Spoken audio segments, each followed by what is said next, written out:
The Miles Enthusiasts, the global market study. Every business eventually has to answer the only question that matters. Who, exactly, is the customer?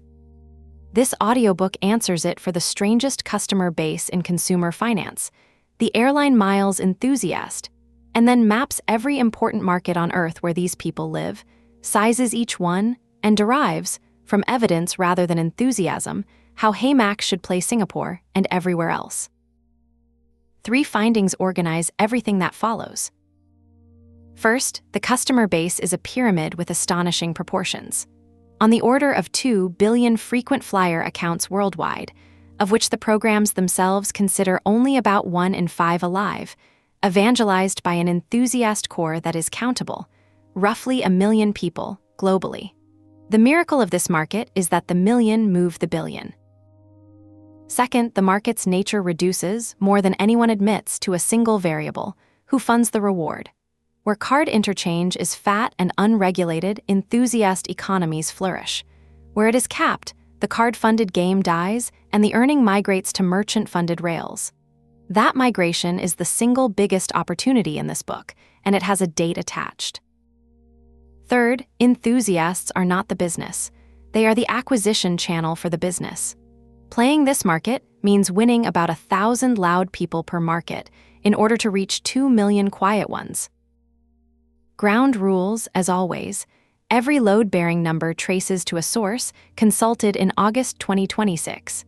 Community counts were read live from the platforms, estimates are labeled, and the final chapter states exactly what evidence would prove the whole thesis wrong. Let's begin with the census. Chapter 1, the pyramid. Every business eventually has to answer the only question that matters: who, exactly, is the customer? For the airline miles industry, the honest answer has to start with a census. And here is the strange part: almost nobody in this industry has ever actually added it up. So that is where I want to begin: the raw count. I summed the sourced, headline membership figures of just 16 major program groups. Listen to the roll call. American A Advantage, 115 million plus members, the world's largest program. Delta Sky Miles and United Mileage Plus, each 100 million plus. Then China's Big Three, which most Western analysts have never counted at all. Sky Pearl, 97 million. Phoenix Miles, 82 million. Eastern Miles, 75 million plus. Taken together, that is roughly 250 million accounts, sitting in a market the West mostly ignores.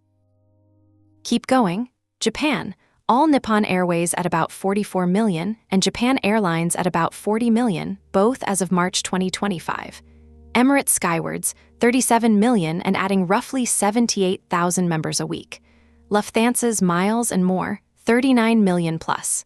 Flying Blue, nearly 30 million. Then Brazil, the sleeper. Livelo, 58 million. LATAM Pass, about 48 million, which makes it the 7th largest program on Earth. And to round out the 16, Qantas at 17.6 million, Cathay at 13 million plus, KrisFlyer at 10 million. Add it all up and you get about 870 million accounts across just those 16 groups. And that is before Avios, before Korea, before Turkey, before Southwest, and before more than 150 smaller programs around the world. So here is the headline finding. A global total of 1.5 to 2 billion frequent flyer accounts is defensible as an order of magnitude.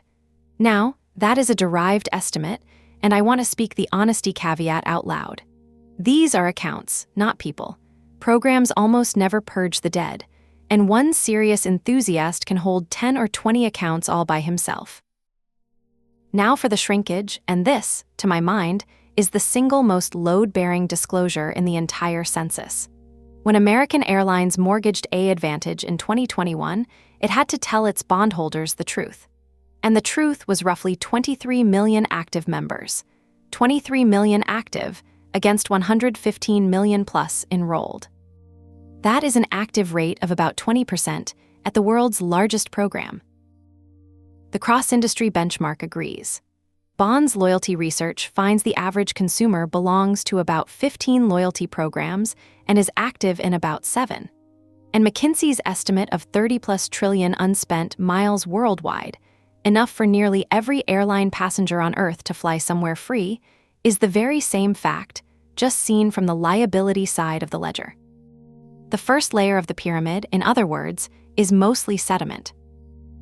The enthusiast core, by contrast, can actually be counted. And I had it counted live, read straight off the platforms on August 3, 2026. FlyerTalk, the mother forum, founded in 1998, 887,894 registered members. Reddit's churning subreddit, 669,871 subscribers. The AwardTravel subreddit, 606,723. AwardWallet, the balance tracking tool, 943,000 active members, together tracking 229 billion points, worth about $4.5 billion.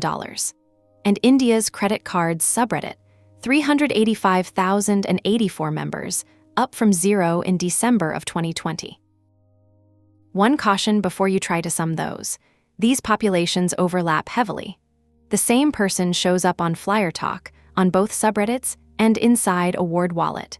So the honest synthesis is a global enthusiast core of 1 to 3 million people sitting atop the 2 billion account ocean. Run that ratio, and it comes out to roughly 1 enthusiast for every 2,000 accounts. And the core is growing fast. I measured the growth through Wayback Machine snapshots of the churning subreddit. 46,000 members in 2016, 168,000 in 2019, 493,000 in 2022, 670,000 now. That is roughly 15-fold growth in a decade.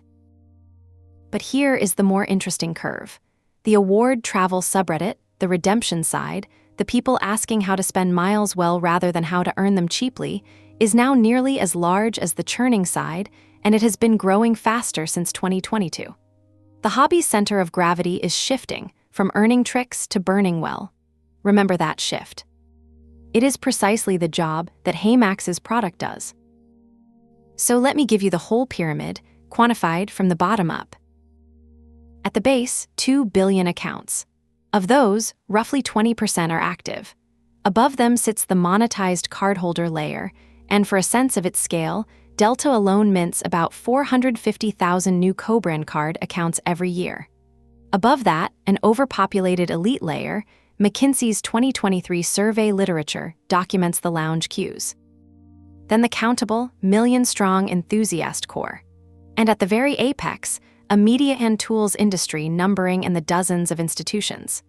The Points Guy alone has 8 million plus monthly readers and a staff of about 150, one blog, sold into a $1.24 billion acquisition. The lesson of the census is that this market's customers are not evenly valuable, not remotely. A tiny, countable population sits on top of an ocean of dormant accounts, and everything strategic flows from that shape. The miracle of this market, the finding that organizes everything in this book, is that the million move the billion. The next chapter prices the layers. Chapter 2, Who the Enthusiast Is. The census gave us the shape of the pyramid. This chapter asks the obvious next question: who actually is the person at the core? What does a miles enthusiast look like, demographically, financially, behaviorally? And for once, we have primary data, because the largest enthusiast community in the world surveys itself. The churning subreddit ran its demographic survey in 2024, with 525 respondents. A caveat before any numbers: that sample is self-selected, so treat everything here as directional for the core, not as gospel for the whole market. Here is the portrait. Median age 33, mean age 35, median household income $166,750, mean household income about $219,000. That is roughly double the United States median at the median. This person is educated above the general population, disproportionately married, disproportionately without kids. And now the fact that should reorganize your mental model of who plays this game: the modal enthusiast does not travel for work. He is not a road warrior. The hobby is a spreadsheet-native optimization game, played from home. And its players are calculating enough that they deliberately park themselves one slot under Chase's 5 cards in 24 months limit, right up against the line and never over it. That is not casual behavior. That is a player who has read the rulebook. The audience data corroborates the survey. 1 Mile at a Time describes its readership as college-educated, with average household income above $250,000. And United's own investor deck reports that 65% of Mileage Plus members earn over $100,000. So that is who he is. Now let us price the layers, because the whole strategic argument of this book rests on the value gradient. First question: what is an active member worth? AAdvantage's 2019 numbers give us the anchor: $5.9 billion of annual mile sales against roughly 23 million active members. Divide one by the other, and you get about $255 of program cash sales per active member per year. I will flag that clearly. It is a derived figure, my division, not their disclosure.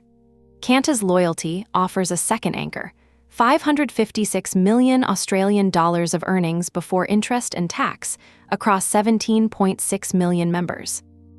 And then there is the market's verdict on the whole pyramid, from the Loyalty Economics research this series established earlier. On Point Loyalty's 2026 valuations put SkyMiles at roughly $31.7 billion and AAdvantage at $26.7 billion. And back in 2020, AAdvantage was appraised at up to 3.6 times American Airlines' entire market capitalization. Sit with that for a second. The loyalty program was worth multiples of the airline that owned it. Second question: what is an enthusiast worth? I have 3 sourced anchors. Anchor 1: AwardWallet's tooled users hold an average of about $4,800 in tracked points each. That is an order of magnitude above the median member. Anchor 2: Singapore's enthusiasts demonstrably forgo cash at a 3.6 to 1 ratio in order to hold miles instead. That is the Mile Lion's U conversion arithmetic from the prior book in this series. These people price a mile at multiples of its cash face value. And Anchor 3: Air China discloses that frequent flyers contribute 52.8% of its revenue. Stop on that one. When the engaged minority is the revenue majority, the enthusiast layer is not a niche. It is the profit and loss statement itself. Third question, and this is the number most strategies miss: what is an enthusiast worth as a channel? Banks pay $50 to $500 per referred or approved card. A sourcing note there: the referral programs are verifiable. The affiliate bounties are industry-reported estimates. Delta's 2023 co-brand machine bought roughly $660 worth of sign-up miles per new account, and that is before any spending happened at all. And then there is the episode that proves the channel's power beyond argument.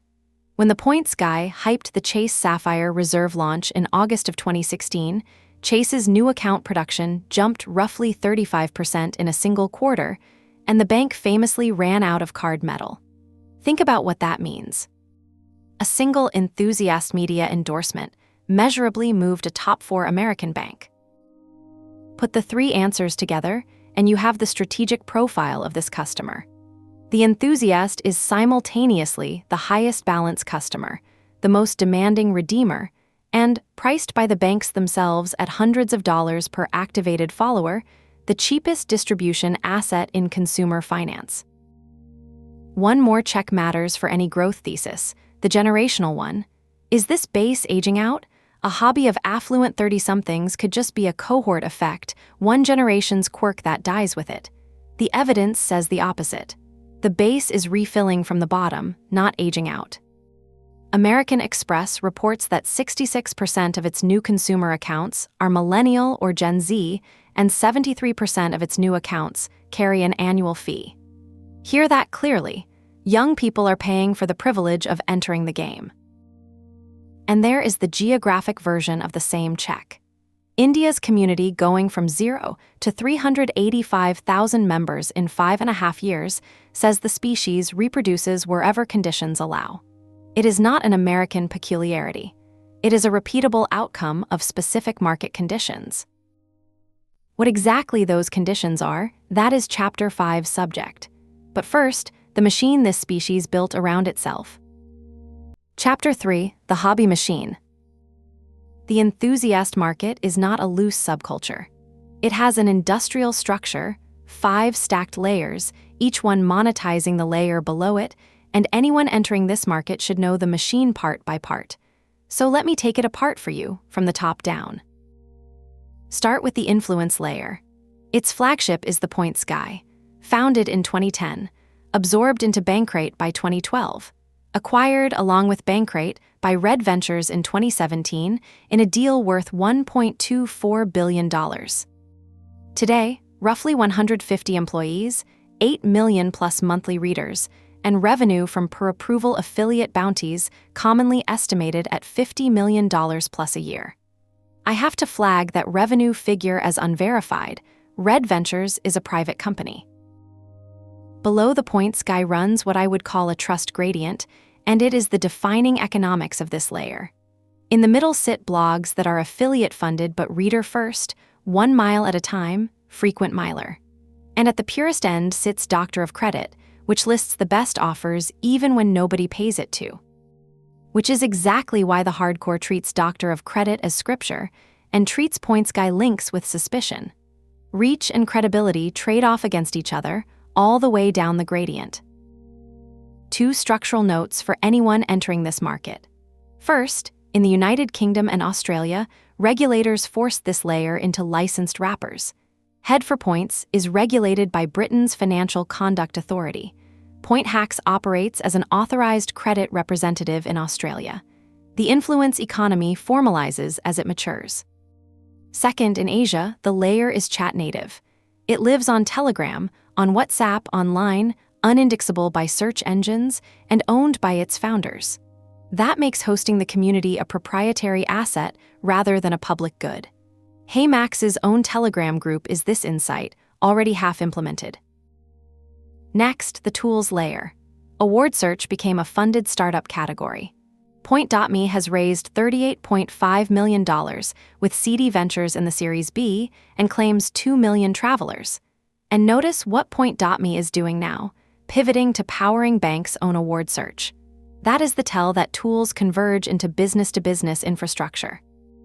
Around it, Seats.Aero, Points.yeah, and ExpertFlyer serve the availability radar niche. AwardWallet holds the balances. And a concierge cottage industry books award tickets at $150 to $300 per ticket, which tells you that enthusiasts will pay 1 to 2 cents per point just for redemption assurance. File that price point away. It is the measured willingness to pay for exactly what HeyMax's Transfer and Book product does. Then comes the community layer, the layer that produces the knowledge and polices the programs. FlyerTalk invented the culture. Mileage runs, mistake fare flash mobs, and the 2006 episode in which 274 members flew to Houston on their own miles to confront Continental's chief executive in person. Reddit then industrialized that culture. The churning subreddit's data points turned the hobby into crowdsourced empirical science, with referral links quarantined precisely to kill affiliate conflicts of interest. And the policing is real, with a documented body count. Delta's September 2023 SkyMiles overhaul was rolled back within 5 weeks after community revolt. Quote, "We probably went too far," that is the chief executive on the record. Qantas's 2019 overhaul, billed as its biggest ever, was preemptive appeasement of the very same force. Hold on to this ratio.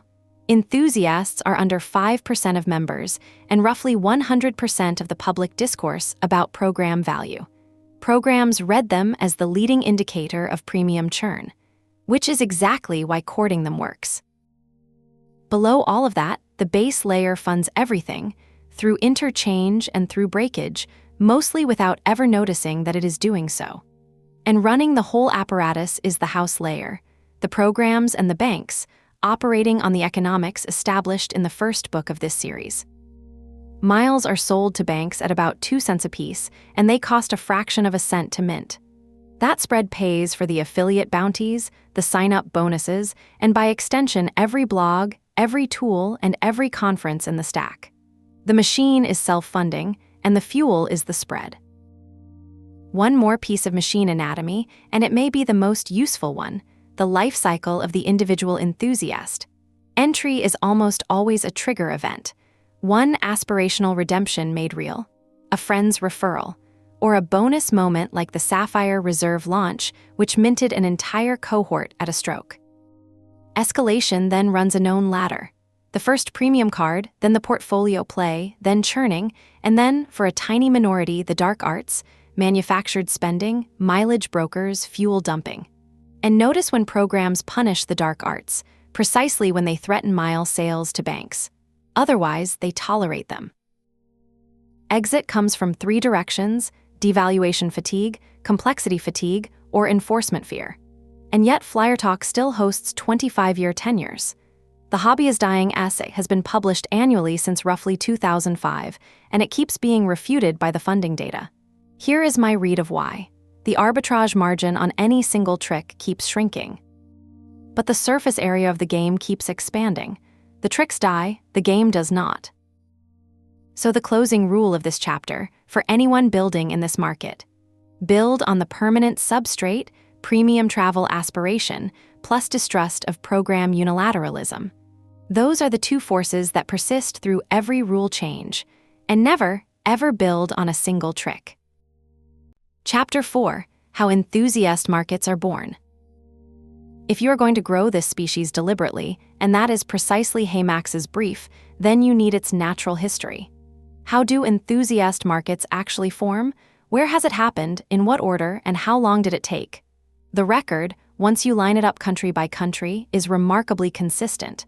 Consistent enough, in fact, to extract a recipe. Start with the American original, which took the longest. FlyerTalk, the founding forum, appeared in 1998. The blogs arrived a decade later, in the years 2008 through 2010. And by 2012, the whole thing had industrialized. Call it roughly 15 years, from one forum to a full-blown industry. Then the model exported, and here is the pattern that matters. Each export ran faster than the last. Australia, 2011. Point Hacks, founded by a man who had discovered he could fly his family in premium cabins for less than the cash price of economy. Today, Point Hacks draws 7 million unique visitors a year, and it sits atop an Australian frequent flyer forum of about 70,000 members. The United Kingdom, 2012. Head for points, AVO-centric, and wrapped in Financial Conduct Authority regulation, for the reasons the previous chapter laid out. Singapore, 2015. The Mile Lion, whose founder went full-time in 2018 and became the de facto voice of a national hobby. India, 2015 through 2019. Card expert first, then Technofino.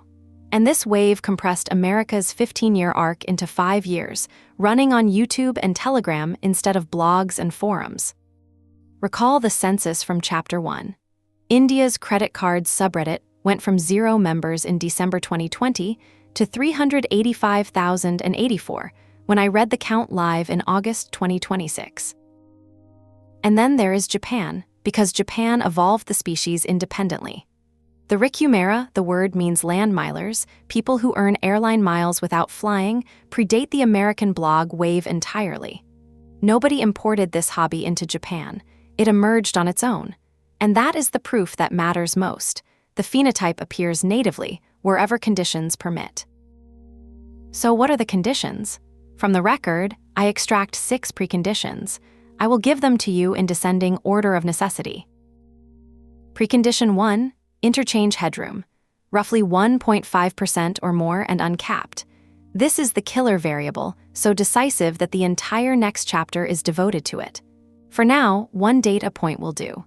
Europe's 0.3% interchange cap, imposed in 2015, is why the continent has loyalty programs but no hobby. Precondition 2, a sign-up bonus culture.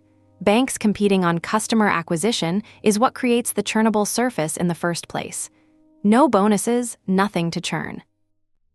Precondition 3, transfer partners. a bank currency or an independent currency that reaches multiple airlines.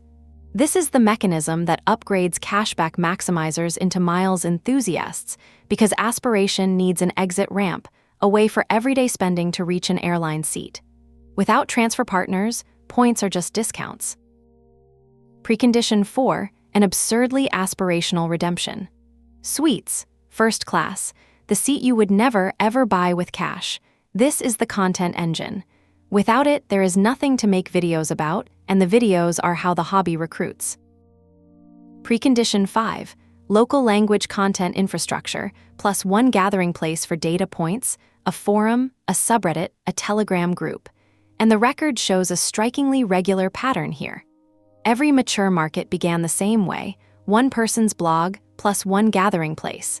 And that pairing appeared 3 to 7 years after the card preconditions were in place. 3 to 7 years, remember that lag, because it is the opening.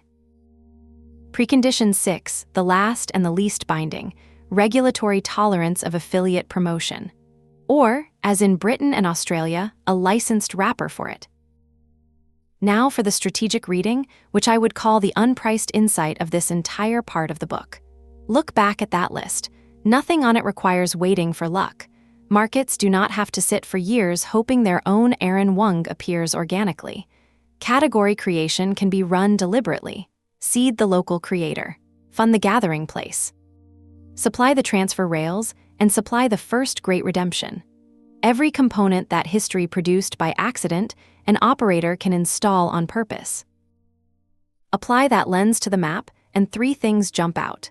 Southeast Asia outside Singapore has preconditions 1 through 4 forming right now, and nobody executing precondition 5. That is an open lane, and it is sitting there today. India shows how compressed the timeline can get when the conditions align. 15 years collapsed into 5. And Japan shows the ceiling, how deep a points culture can run when the species is native and has decades to develop. One more beat on why this matters.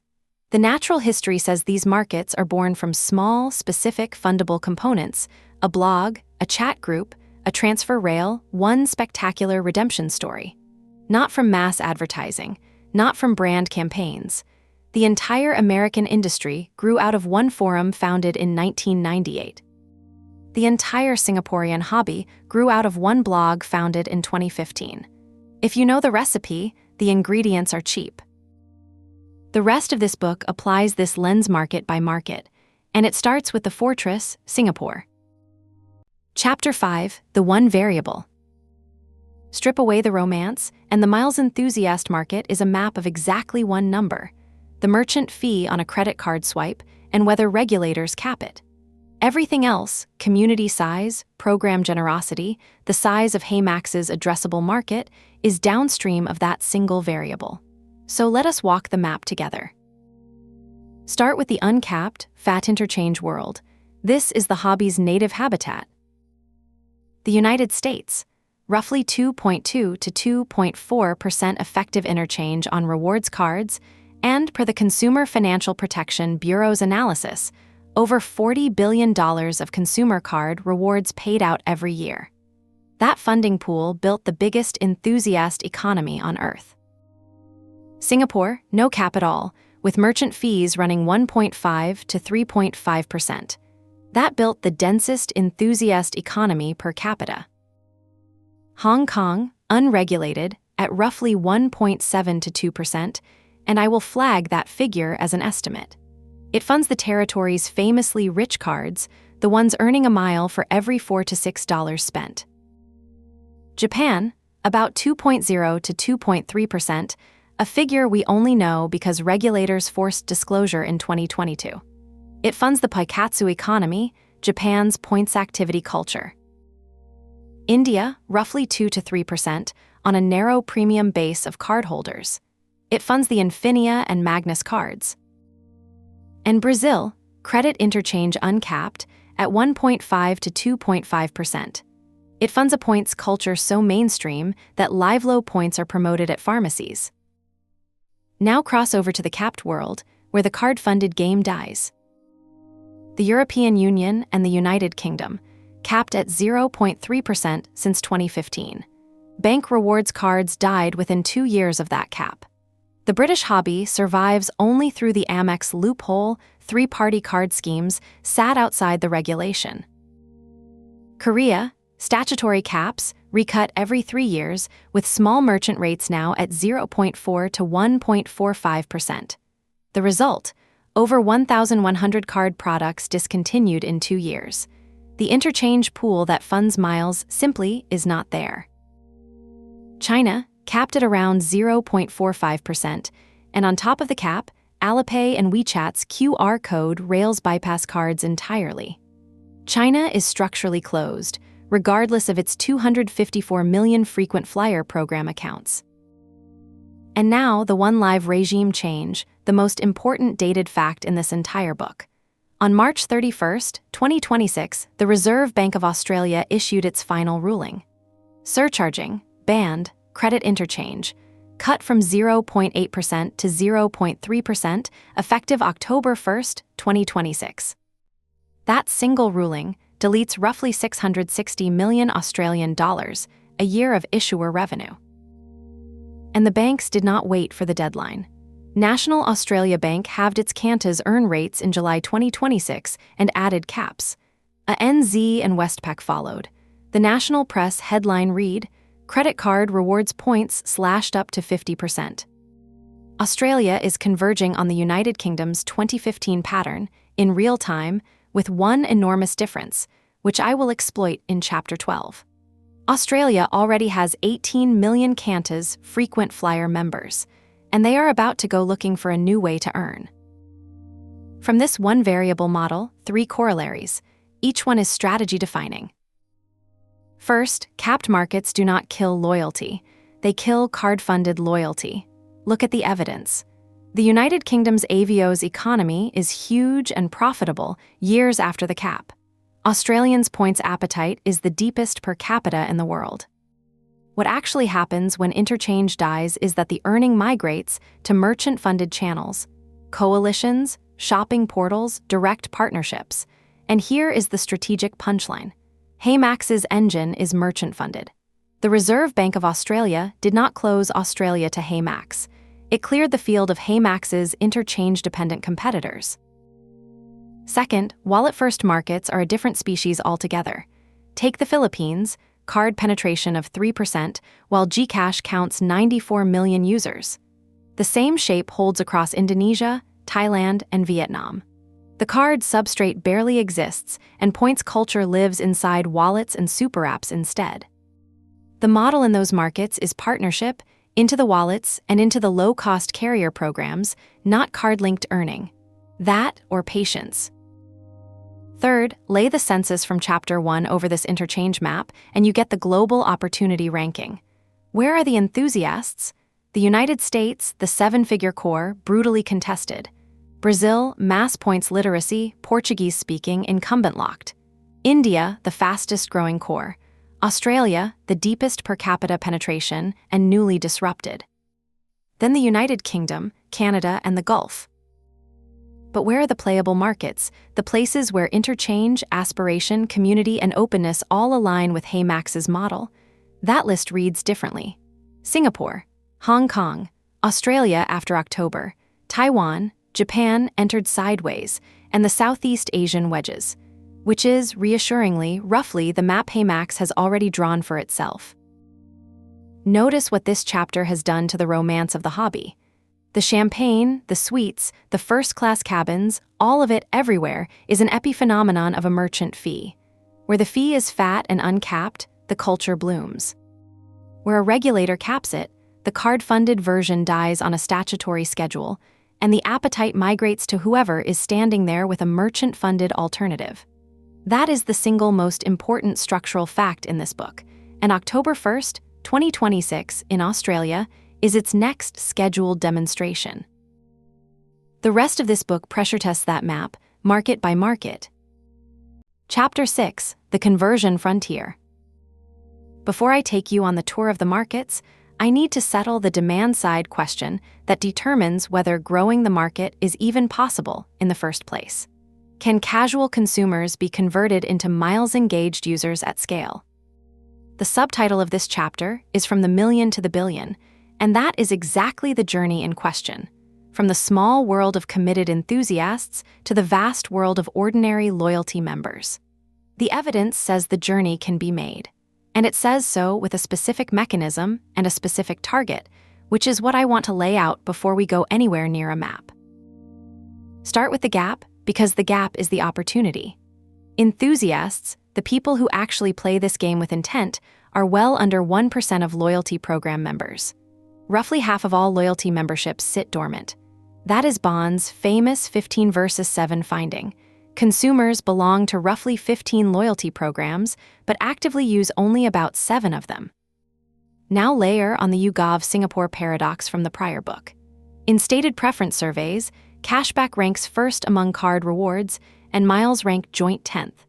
And this is in a country where KrisFlyer holds 10 million members against 6 million residents. Hold those facts side by side, and you can see the shape of the problem everywhere in the world. Near universal awareness, minority activation. People know miles exist. Most of them even hold a membership. They simply believe miles are a game for other people. That belief, not ignorance, is what a conversion strategy has to break. So what actually breaks it? The trigger is redemption, not information. Every life cycle account in this research, the founder origin stories, the cohort analyses, the survey data, converges on one single event that converts a dormant member into an engaged one. The first great redemption made real, not a bigger sign-up bonus. Not education, not content, not another explainer. A flight that felt impossible made cheap. That is the moment the game stops being for other people. The behavioral science behind this was built out in the cashback wars, and I will lean on it rather than rederive it. Taylor and Neslin's rewarded behavior effect says loyalty starts after a reward is experienced, not before it. Endowed progress says people push harder toward a goal they feel they have already started. Goal gradients say effort accelerates as the goal gets close. That armory stands, and it is the mechanics manual for everything that follows in this book. Next question, how high can conversion actually go? Is there a ceiling? There is, and it is documented. It is Australia. Qantas frequent flyer holds 18 million members in a country of 27 million people. And at the peak of the old interchange regime, more than a third of all Australian card spend earned Qantas points. That figure comes from McKinsey. Sit with it for a moment. Points engagement can be a majority national behavior when earning attaches to groceries, fuel, and daily life, not just to flights. Australia is the existence proof that the Singapore conversion gap, which is Chapter 8's subject, is a solvable engineering problem, not a cultural constant. Cashback preference is not destiny. Then there is the question of the bridge. How do you physically reach the mass consumer? Not through an app store. Mass consumers do not download Miles apps, but they already carry coalition cards, and that is the bridge. The U to Max Miles pipe, live since June 2026, is the live experiment here. A 5 million member grocery coalition acquiring an aspirational exit ramp for its points, and HeyMax acquiring near-zero customer acquisition cost access to exactly the light and moderate users the loyalty literature says programs actually move. Both sides of that trade make sense, which is why I keep coming back to the line from the strategy base, and it stands. One coalition deal addresses more members than years of organic acquisition at a fraction of the cost. And finally, the evidence that conversion, once made, actually sticks. I call this the toggle evidence. Rakuten, the largest cashback portal in the United States, has offered its users a choice between cash and American Express membership rewards points since 2019. It did not quietly retire the option. It expanded it, adding built points to the toggle in 2026. Think about what that expansion reveals. An operator keeps a points toggle on its platform only if the toggle outperforms cash for engagement. This is the revealed preference of the industry's own operators, and it says something no survey can. Given a one-click path from cash to an aspirational currency, a meaningful segment of ordinary consumers takes it and stays. Put the pieces together and the conversion frontier is real, mapped, and mechanized. The target is the light user, the dormant majority who already hold the memberships. The bridge is the coalition, because that is where those users already are. The trigger is a first redemption, engineered to arrive early and feel impossible. And the retention engine is the progress machine from the behavioral armory, endowed progress and goal gradients doing their quiet work on a growing balance. None of this is speculative. The gap is measured, the trigger is documented across every life cycle account I could find, the ceiling is proven at national scale in Australia, the bridge is already carrying traffic through you, and the toggle evidence from Rakute shows the converted do not drift back. What remains is not mechanism. What remains is geography. The question of where these mechanics meet the best raw material, the richest card economics, the strongest aspirational currencies, and the most reachable dormant majorities. That is the rest of this book, now the markets. Chapter 7, Singapore, the Fortress. Singapore is not just HeyMax's home. It is, on the evidence, the single most favorable miles market on Earth per capita. That is a large claim, and I intend to earn it with numbers rather than assert it. Start with the card engine. Singapore has 6 million residents and roughly 8.8 million credit cards in circulation, which works out to about 5 cards per engaged cardholder. Multi-carding is simply normal behavior here, and that matters strategically because it means a pitch built on optimizing across your cards is a mass market pitch, not a niche one. The raw material for the hobby is already sitting in every wallet. Now the throughput. Card billings run 23 to 24 billion Singapore dollars a quarter, call it 90 to 95 billion Singapore dollars a year. Against that stands only about 14.6 billion Singapore dollars of revolving debt. Read that ratio carefully because it is the most important number in this chapter. Singapore is a transactor market. People spend heavily on cards and then pay their balances in full, which means issuers here earn on interchange and fees, not on interest. And interchange in Singapore is uncapped, with merchant fees running 1.5 to 3.5%. No regulator has squeezed the fee pool that funds rewards. The economics that make generous miles cards possible exist here at full strength, and they exist by regulatory choice. Then the aspirational anchor. KrisFlyer reached 10 million members in March 2025, up from 8.8 million just a year earlier. That is 31% annual growth, which makes it one of the fastest-growing loyalty programs anywhere in the world, and it happened in a country of 6 million people. The program is also a serious business in its own right. KrisFlyer program revenue came in at 1.21 billion Singapore dollars in the fiscal year 2023 to 24, up 20%, which is about 6% of Singapore Airlines group revenue, and it is growing faster than the flying business itself. And Singapore Airlines is validating the everydayer thesis with its own product. Kris Plus, its lifestyle app, spans roughly 1,700 outlets and pays up to 9 miles per dollar at partner merchants, and the company now describes KrisFlyer as a lifestyle rewards program. Those are their words, not mine. The incumbent is chasing exactly the behavior HeyMax monetizes. I will come back to what that means for risk in the next chapter, but as a market signal, it could not be clearer. Next, the card ladder that defines the game. General spend miles cards in Singapore earn 1.2 to 1.4 miles per dollar. Above them sits a specialized tier that earns 4 miles per dollar in capped categories. The 4 miles per dollar game, stacking those capped category cards so that as much spend as possible earns the top rate, is the defining Singapore enthusiast practice. And its arithmetic explains the hobby better than any psychology. At roughly 2 cents per mile of redemption value, 4 miles per dollar works out to a 7 to 8% effective return on spend. Nowhere else in the world does the median professional have that offer sitting in their wallet, available for the cost of some attention. Now the community counted. This research took a hard census of the Telegram layer, and these are live numbers as of August 2026. The Mile Lions Group, 35,402 members. Sethify, 36,357. Sudasmile, 18,937. HeyMax's own community, about 10,000, and I should flag that one is company-stated rather than independently counted. Beyond Telegram, the MileLions website draws roughly 300,000 monthly visitors. Those group memberships overlap heavily, of course. The same optimizer sits in 3 groups at once. Deduplicating that overlap, my research estimate is a hardcore optimizer base of 40,000 to 70,000 people, ringed by 150,000 to 300,000 casual players who follow along and play occasionally. That is an estimate, and I want it heard as one, but it is an estimate built from counted numbers.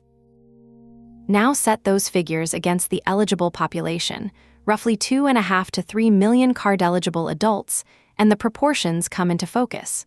The hardcore is about 2%. The aware button active ring is maybe 10%. Everyone else, the substantial majority of cardholders in the most card-saturated, most KrisFlyer-aware country on Earth, is on the sidelines. That last piece of arithmetic is the entire Singapore strategy compressed into one line. More than 1.5 million cardholders who already know KrisFlyer exists, already hold the cards that earn miles, and leave the value on the table every single month. They do not need to be taught that miles exist. They do not need new financial products invented for them. The awareness is near universal, the infrastructure is issued and activated, and the economics are funded by uncapped interchange. Everything is in place except the behavior. So here is how I would summarize the fortress. The card engine is the strongest per capita in the world.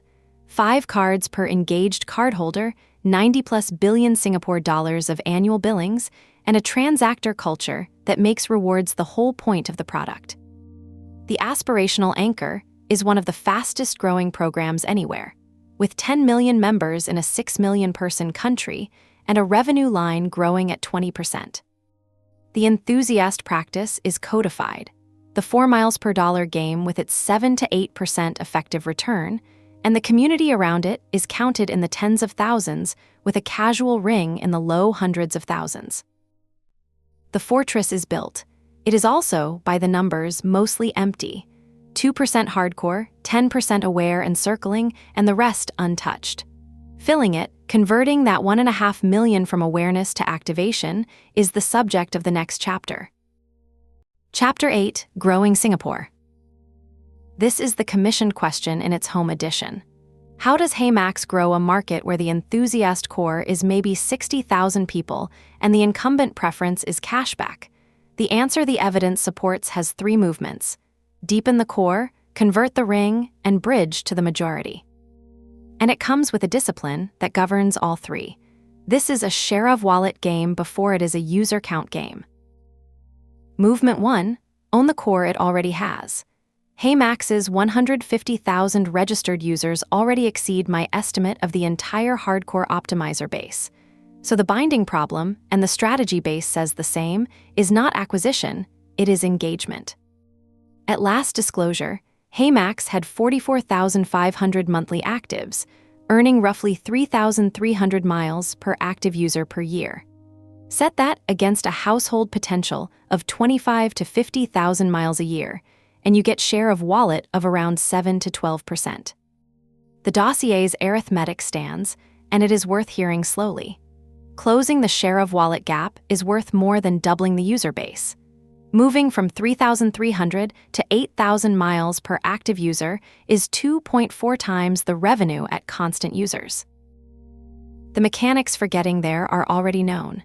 Multi-network card linking beyond Visa, card-linked earning as the default rather than an opt-in, and owning one big recurring category, what I call the built move, applied to utilities, insurance, or school fees. What this book adds is the market datum that makes those mechanics urgent. Singapore's multi-card transactor culture means the infrastructure for 8,000 miles a year behavior already sits in every wallet. The constraint is product legibility, not consumer capability. Movement 2, convert the aware ring with legibility, not education.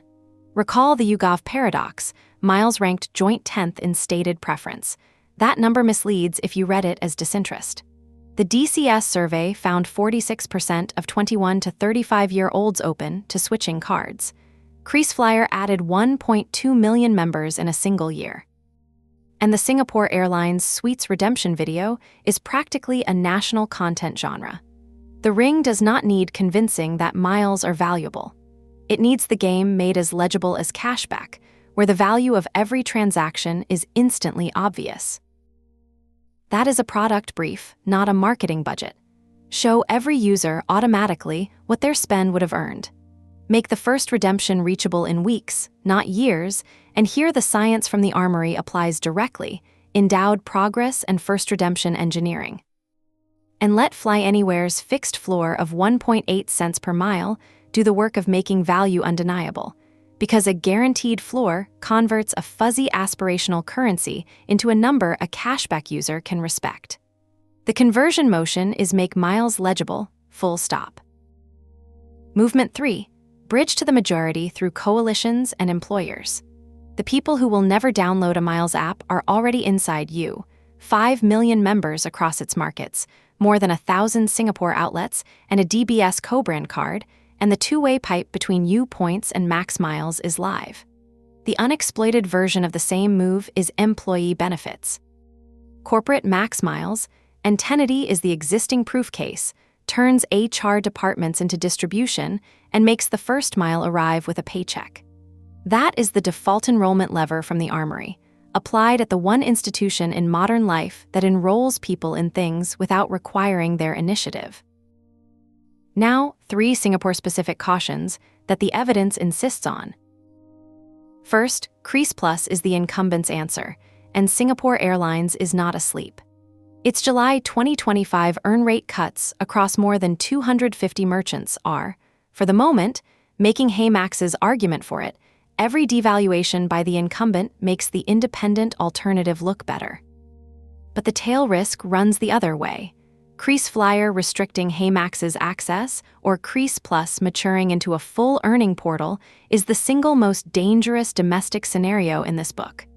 The doctrine is simple: deepen the Singapore Airlines relationship and never provoke it. Second, the community layer is rented, not owned. The Mile Lion and Satisfy audiences are the recruitment pool for the whole hobby, and briefing those creators before every product change, the value charter discipline, is cheaper than any campaign. The corollary is sharp. HeyMax has spent 3 devaluations worth of trust already in the eyes of this community, and a 4th devaluation would burn the channel permanently. Third, this is Shopback's home turf, and the prior book's verdict stands unchanged. Do not fight the cashback war. Shopback's IPO window keeps its hands tied through roughly 2027, and the fight that matters is for the 1.5 million cardholders on the sidelines, not for Shopback's actives. So what does winning actually look like?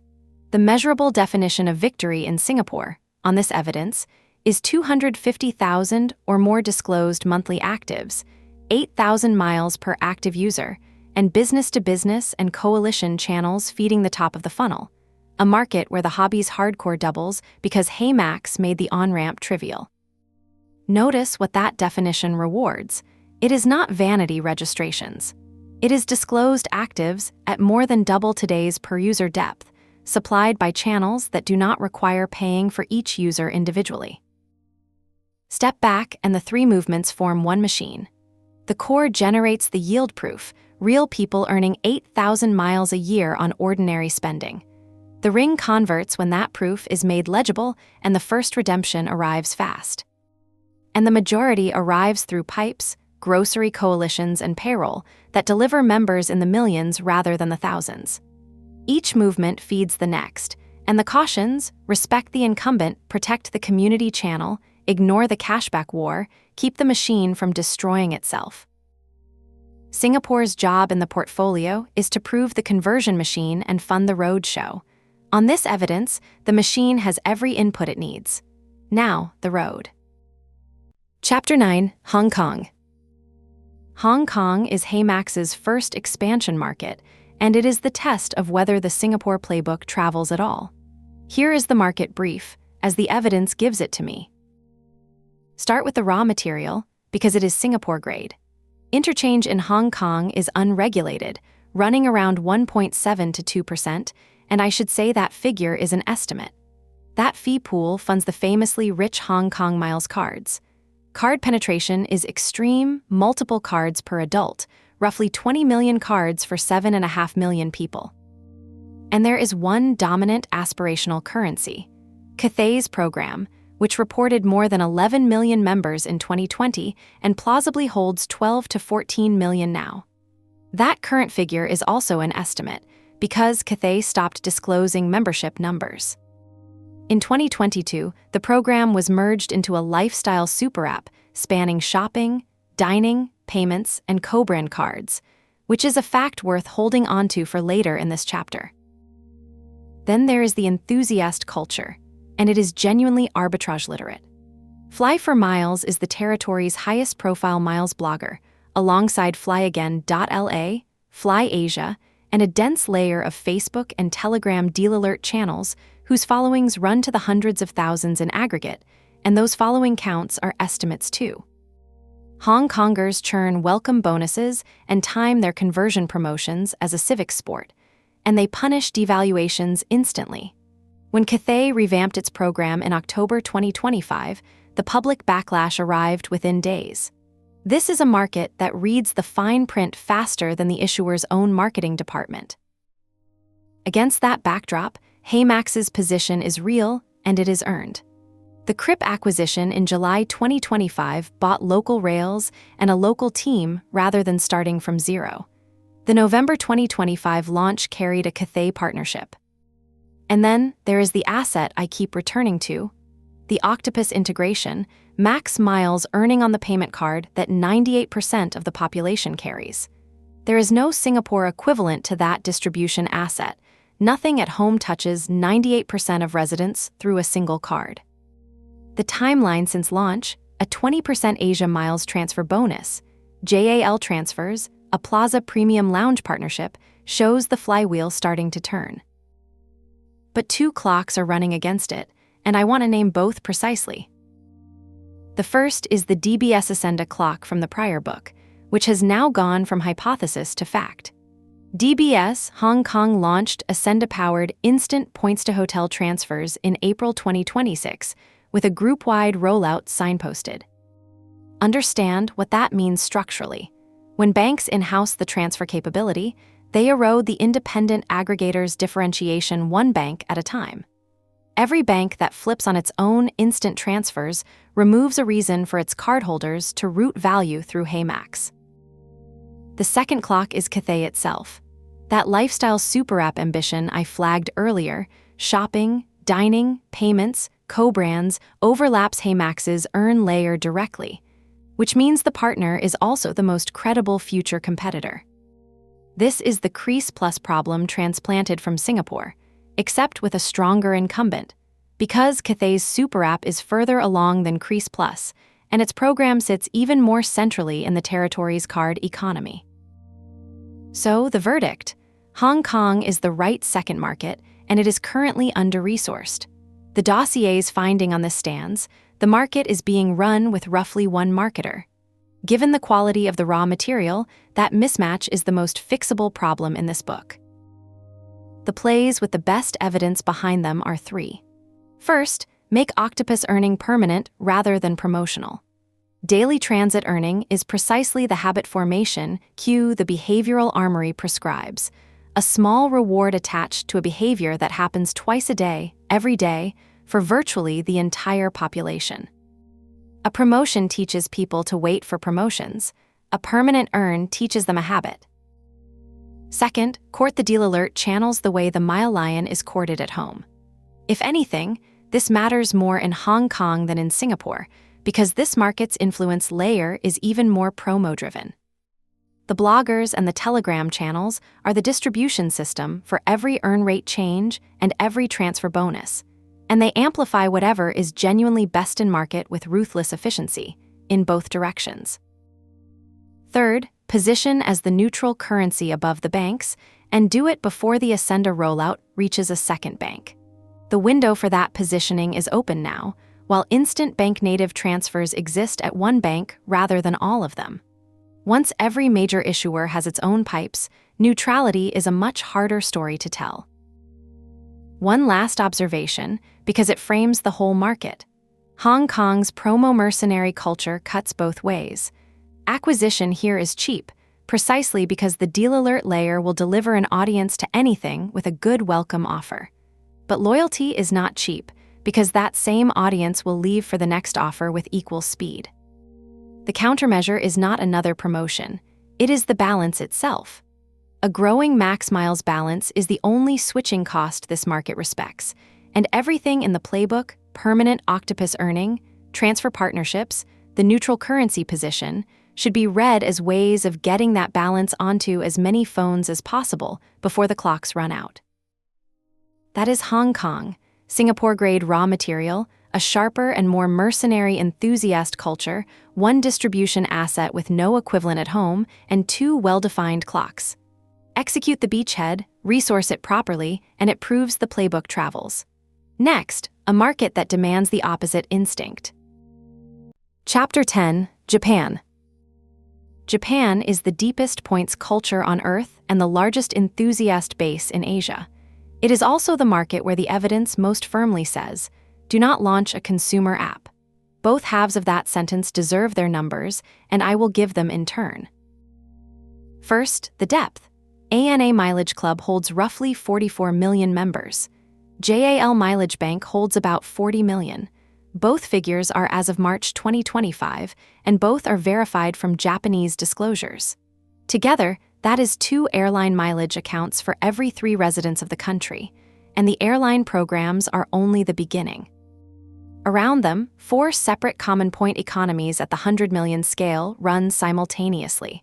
Rakuten has issued 5 trillion cumulative points and reaches roughly 59% of the population. D-Point counts more than 100 million members.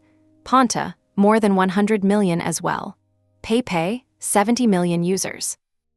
It is the densest points landscape anywhere in the world. And the behavior matches the infrastructure. Participation in poikatsu, the Japanese term meaning points activity, the deliberate practice of earning and optimizing points, exceeds 80% of Japanese aged 15 to 79, according to a Docomo survey from 2024. A Nomura survey from 2026 found that roughly 60% of consumers choose which stores to shop at based on points. Let me say that plainly, points are not a hobby in Japan. They are a national accounting system. The enthusiast layer, meanwhile, is native and industrialized. The rikumaira, the land milers, are people who earn ANA and JAL miles without flying by routing everyday activity through chains of point sites. Moppy, the largest of those point sites, reports more than 14 million cumulative members, a company-reported figure. The leading rikumaira blogs report peak traffic of over 1 million page views a month. Marriott Bonvoy's American Express card serves as the community's transferable workhorse, the card that turns hotel points into airline miles at scale. And here is the part that matters most for strategy. This culture predates and parallels the American one. It was not imported. It is not waiting to be discovered, and it is not waiting to be served by a foreign app. So why is the consumer door closed? 4 evidence-based reasons. 1. Every 100 million member points economy in Japan is owned by a domestic conglomerate. Rakuten, Docomo, the Ponta Consortium, SoftBank's PayPay. There is no neutral gap of the kind HeyMax filled in Singapore, no unclaimed territory between the ecosystems for an independent currency to occupy.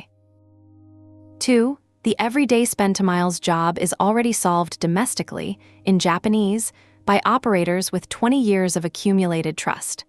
The core product HeyMax would bring is not missing here, it is mature. 3. Interchange. Japanese interchange runs 2 to 2.3%, figures that were forced into disclosure in 2022, and the fee structure is under active scrutiny from regulators. The economic pool that funds rewards is real but politically exposed. 4, and this one is a hard legal boundary rather than a competitive judgment. Japan's Payment Services Act treats purchased points as regulated prepaid instruments, requiring registration and deposits of 50%. Any currency shaped like max miles must be designed around that compliance boundary, and Japan carries the heaviest such burden of any market HeyMax has announced. Add those four together, and the conclusion is not close. Launching a consumer app into this landscape would mean outcompeting entrenched domestic giants at their own solved problem, under the region's heaviest compliance regime, with no neutral gap to occupy. But there is a sideways door, and it is not just open, it is already ajar. What Japan's closed ecosystems lack is cross-border value. Their points are domestically magnificent and internationally inert, superb at the konbini and nearly useless beyond Japan's borders. And the airlines sit on the other side of the same asymmetry. JAL and ANA want inbound travelers and international redemption liquidity, demand for their award seats from outside their home market. That is exactly the gap HeyMax's July 2026 deal addresses. The JAL Mileage Bank Transfer Partnership, one-to-one, near instant, and notably picked up by Japanese-language press, is precisely the wedge the Doctrine prescribed. Enter as the international bridge. Serve Singapore, Hong Kong, and eventually Australian users into JAL's famously generous distance-based award chart, and serve Japan inbound travelers earning max miles on the other side of the flow. HeyMax does not need a single Japanese consumer to download anything for that traffic to be valuable, because the value crosses the border in both directions through infrastructure, not apps.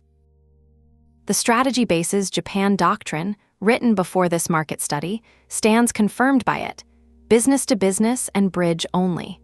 If a coalition partner is ever genuinely needed inside Japan, partner with Ponta or a JCB consortium. And never, under any circumstances, attempt to outpoikatsu rakyut. Never try to beat a domestic giant at the points activity game it has spent decades industrializing on home soil. Here is how I hold the whole picture. Japan is simultaneously the strongest validation of this book's thesis and its clearest boundary. The validation: 80% of an entire nation practicing points activity, 60% choosing stores by points, 40+ million members in each airline program, a native enthusiast class with its own name, its own million page-view media, and its own workhorse card. Everything this book claims about the potential scale of points engagement is already true in Japan. The boundary: all of that scale is owned, regulated, and culturally self-sufficient, which is why the entry is sideways or not at all. Japan is where HeyMax sells redemption infrastructure, not where it spends customer acquisition cost. The giant is real, the door is real, and the doctrine is to walk through the one that is open. Chapter 11, Taiwan. Taiwan is the smallest of the announced markets, and it is also the most shapeable one. That combination is worth sitting with for a moment, because it colors how I read everything that follows. This is not a market where the miles category already exists and has to be conquered. It is a market where the category barely exists in structured form and can therefore still be defined by whoever arrives with the right shape. Here is the brief as I would give it. Start with the structure. Card penetration is high, about 4 cards per adult, and the 5 biggest issuers cleared 3.3 trillion new Taiwan dollars of card spend in 2024. Interchange sits in the moderate band. My estimate, and I want to be clear that it is an estimate, is that merchant rates run roughly 1.5% to 2.5%. So the economic fuel for a rewards business is present in Taiwan. The question is what that fuel currently feeds, and the answer is a reward culture that is cashback first and shaped, from top to bottom, by line.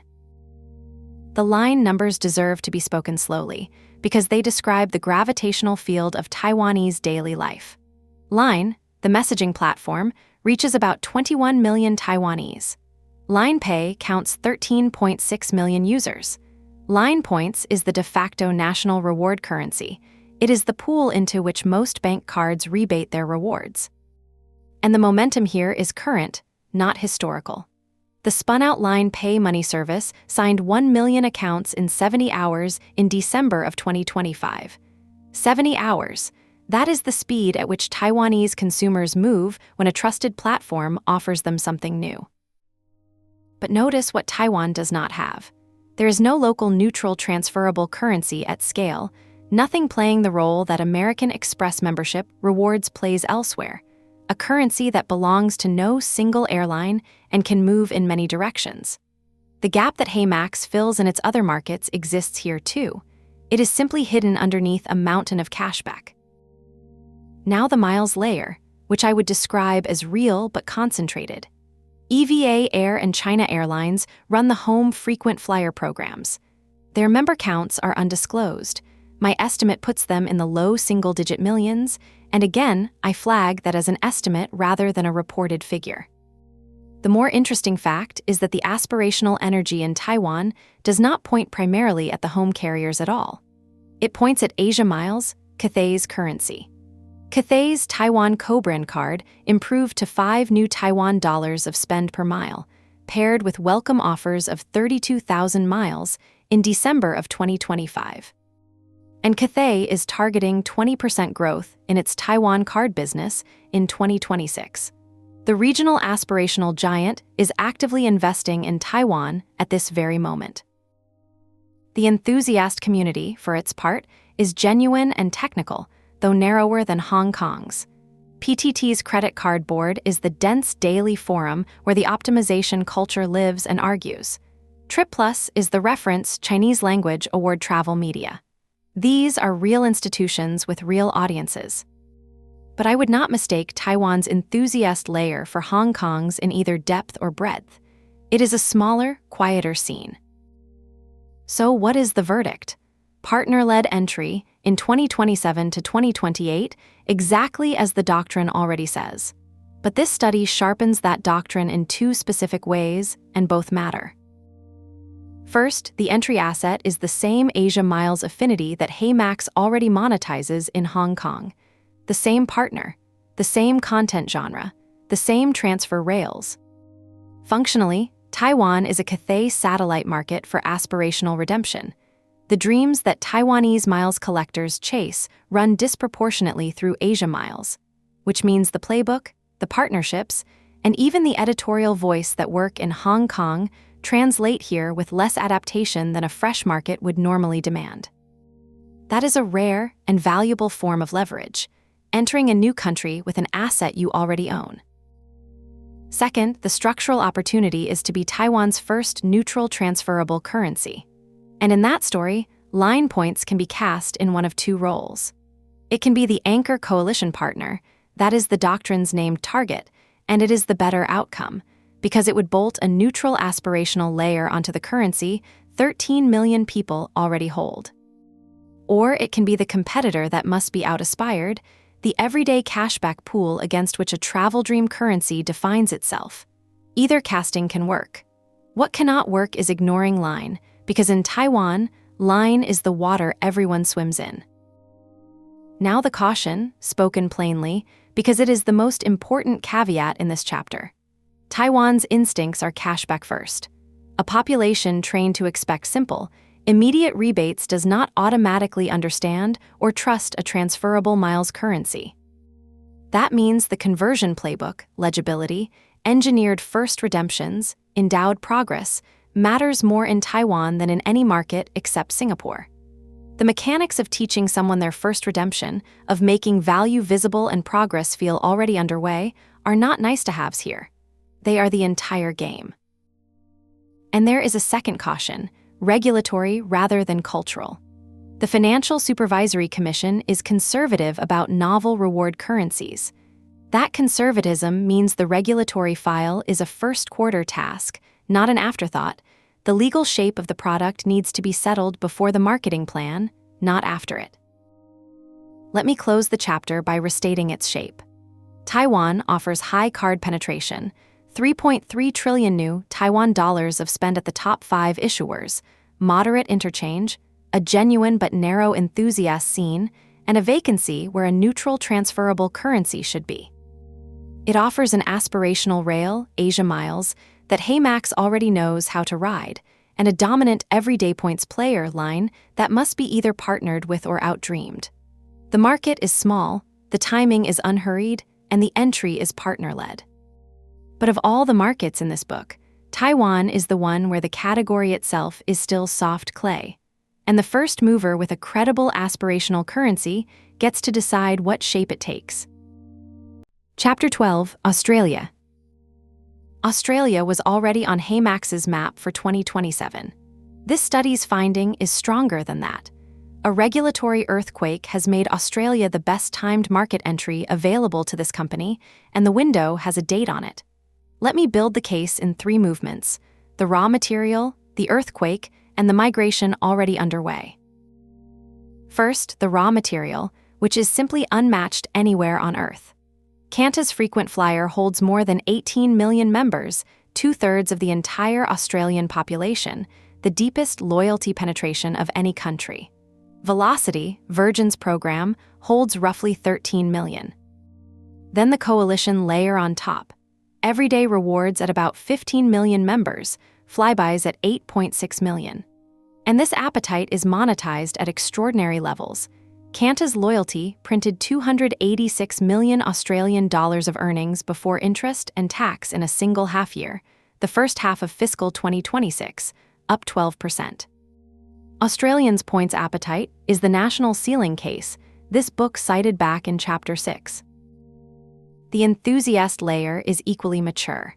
The Australian Frequent Flyer Forum counts about 70,000 registered members. Point Hacks claims more than 1 million monthly readers. I note that is the publisher's own claim. OzBargain serves as the mass market funnel where deals reach ordinary Australians. And here is a detail I find remarkable. The market's cashback flank is empty. Cash Rewards, bank-owned, 2.5 million members, shut down in September of 2025. Over 11 years, it paid out 165 million Australian dollars, and roughly 100 million Australian dollars was written off at the end. The incumbent that would normally contest the everyday earn space has left the field. Now the earthquake, and I want to date it precisely. On March 31st, 2026, the Reserve Bank of Australia issued its final ruling: a ban on card surcharges, plus a cut in credit card interchange from 0.8% to 0.3%, effective October 1st, 2026. Run the arithmetic on that cut, and you delete roughly 660 million Australian dollars, a year of the funding that pays for issuer rewards. That is the money that has historically bought Australians their points. The banks did not wait for the deadline. The National Australia Bank halved its Qantas earn rates and imposed monthly caps in July of 2026. ANZ and Westpac followed. The national press ran headlines saying rewards had been slashed by up to 50%. Survey data shows 18% of cardholders threatening to cancel their cards, and 1/3 of them shopping for lower-fee alternatives. Let me say the conclusion out loud, because it is the hinge of this chapter. Bank-funded miles earning in Australia dies this October. And here is the third movement, the one that convinces me the timing is not merely good, but historic. The programs themselves are already migrating toward HeyMax's model. Qantas announced what it called its biggest ever frequent flyer overhaul in July of 2026. From late 2026, members will be able to earn status credits through everyday retail, utility, and partner spending. The airline racing to replace bank-funded earn with merchant-funded earn, which is precisely HeyMax's engine. Virgin, meanwhile, embedded Velocity award search inside ChatGPT. The whole market is pivoting toward everyday spend loyalty at the exact moment an everyday spend miles platform plans to arrive. So what is the play, sharpened by this study? Enter in 2027 as planned and enter partner-led. The coalition anchor should be flybys or everyday rewards. Consider that flybys alone, at 8.6 million members, is 57 times HeyMax's current base. Pair that anchor with Velocity or Qantas as the aspirational rail. And position explicitly, unapologetically, as the answer to October 2026. The message writes itself: your bank just cut your points in half, here is where earning lives now. The fresh start timing science from the armory, the research showing people change habits at moments of rupture, has just been handed a national-scale trigger event by the central bank itself. I will not pretend the risks away. They are named and they are real. Qantas Shopping and the Velocity eStore own the affiliate mall incumbency, which means the merchant-funded channel is not unclaimed. Shopback leads the cashback field left open by Cash Rewards' collapse. Qantas Loyalty is aggressive about direct merchant partnerships and could crowd out independents. And the Reserve Bank of Australia's mid-2026 review of American Express and digital wallets could shift the terms of the market yet again. Each of those deserves a line in the risk register. But weigh them against the strategic asymmetry because it stands regardless. Every incumbent earn channel in Australia is shrinking on a statutory schedule. The cuts are not speculative. They are written into a central bank ruling with an effective date. HeyMax's model is the only one in the field that the ruling does not touch because merchant-funded earn never depended on interchange in the first place. When the tide goes out on a legislated timetable, the one boat that doesn't sit in that water enjoys a rather unusual advantage. One more Australian datum, and I am filing it deliberately in the falsifier file, because it is the testable claim this chapter rests on. 18 million Qantas frequent flyer members currently hold points whose earn engines are being defunded. The Enthusiast economy research documented that devaluation moments are acquisition moments, that the hour when a program cuts value is the hour its members go looking for alternatives. Australia is about to run the largest natural experiment in that thesis ever conducted, with a start date of October 1st, 2026.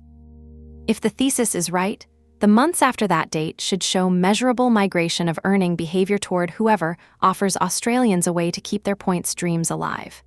If it is wrong, if 18 million people simply shrug and let their earn rates halve, then a load-bearing assumption of this entire book fails in public, and we will know it quickly. That is why I call Australia the best-timed entry in the book. The deepest points culture on Earth, its funding mechanism dying on a statutory schedule, its incumbents pivoting toward the challenger's own model, its cashback flank vacated, and a trigger event with a date certain. Timing like this cannot be manufactured. It can only be met. Chapter 13, The United States. Every strategy conversation about miles eventually arrives at the American question. It always does. The United States is where the hobby was invented, where the money is largest, where the mythology lives. So let me answer the question the way the census answers it, bluntly. The scale is real. Let me not minimize it for a moment. America has the only seven-figure hardcore enthusiast population on Earth. The churning subreddit counts 670,000 members. The AwardTravel subreddit counts 607,000. FlyerTalk, the old forum of record, counts 888,000. And on top of those sits a credit card subreddit with a seven-figure membership of its own. The money matches the crowds. American consumers collect over $40 billion a year of card rewards by the CFPB's accounting. A single partnership, Delta and American Express, runs at $8.2 billion of annual remuneration. And the premium card arms race of 2025 pushed annual fees to $795 and $895, and the cards kept selling anyway. Nothing else on Earth is close to this, and nothing else will be for a decade. And yet, here is the second fact, and it is just as load-bearing as the first. Every single layer of the American market is already contested by someone bigger than HeyMax. Walk the layers with me. The media layer belongs to the points guy and NerdWallet, industrial content operations with brand recognition no newcomer buys cheaply. The tools layer is an entire funded startup category, crowded with venture-backed award search and card optimization products. The earn layer, and this is the one that stings, because it is the direct analog of HeyMax's own engine, is locked up. Cardera, now operating as Partnerize, holds multi-year contracts powering the Airline shopping malls, and Rakuten holds the Cashback to American Express points bridge. The plumbing HeyMax would want to build is already built, and it is under contract to somebody else. Even the independent currency layer, the layer HeyMax defines itself by, has its American champion already crowned. Built, 5.5 million members, valued at $10.75 billion in July of 2025. Built matters to this book twice over, and I want both lessons spoken. First, it proves the model. A neutral, independent rewards currency can work at American scale, can attract millions of members and a double-digit billion valuation. Second, it warns how brutally hard the model is. Wells Fargo, Built's issuing bank, exited the partnership in January of 2026 after well-reported losses of roughly $10 million a month, and the cards moved to a fintech issuer. The proof and the warning come bundled together. Meanwhile, below Built, the card optimizer apps, Kudos, Max Rewards, bounce along at Series A scale without a breakout among them. So the verdict. It is the strategy base's verdict, and this study confirms it with fresher data rather than overturning it. The United States is HeyMax's pattern library, its talent pool, and its capital market. It is not a target. Let me say that as plainly as the census demands. Do not invade the United States. But, and this is where the chapter earns its title, a library is not a consolation prize. It is an asset, and this particular library exports extraordinary things to every other chapter of this book. Let me catalog what the American market teaches. It exports Built as the template for owning one category, the demonstration that an independent currency wins by anchoring itself to a single, massive spending vertical. And as the equity story comparable, the company HeyMax points to when it explains its own valuation logic to investors. It exports Rakuten's toggle as the conversion proof, evidence, at enormous scale, that ordinary consumers will flip a switch to redirect their everyday cashback into a transferable points currency when the choice is made legible and effortless. It exports Point.me's enterprise pivot as the roadmap from consumer tools to business revenue. What a tools company does when consumer subscriptions plateau. It exports the Sapphire Reserve cohort effect as trigger event physics, the documented phenomenon of a single card launch minting an entire generational cohort of enthusiasts at once, which is the physics underlying every trigger event strategy this book recommends elsewhere. And it exports the Churner defense arms race as a preview of the endgame, the 5-and-24 rule, pop-up jail, the escalating machinery American issuers built to fend off systematic gamers. That arms race is what mature market gaming pressure looks like, and every younger market in this book will eventually face some version of it. America shows us the future, so we can plan for it before it arrives. So the operating instruction for the United States compresses into 4 verbs and a prohibition. Read it, the research, the case studies, the postmortems are the finest corpus in the industry. Hire from it, the deepest pool of people who have built loyalty businesses at scale is American. Raise from it, the investors who understand this category, who watched Built reach $10.75 billion, sit in American capital markets. Cite it, every partner conversation in Asia and Australia is strengthened by American precedent, and do not invade it. I want to close by naming the temptation directly because it will recur. The $40 billion will keep glittering. Some future quarter, someone will present a clever wedge into the American market, and the 7-figure subreddits will be invoked as addressable audience. When that happens, reread this chapter. The audience is real, but every layer between HeyMax and that audience is held by an incumbent with more money, more contracts, and more brand than a challenger can displace. The media layer, the tools layer, the earn layer, and the currency layer, all 4. Built, the one company that broke through, needed a 10-figure war chest to do it, and still lost its issuing bank $10 million a month, until the bank walked away. The mothership is a library, not a market. Borrow everything, buy nothing, and keep the invasion fleet in port. Chapter 14, India.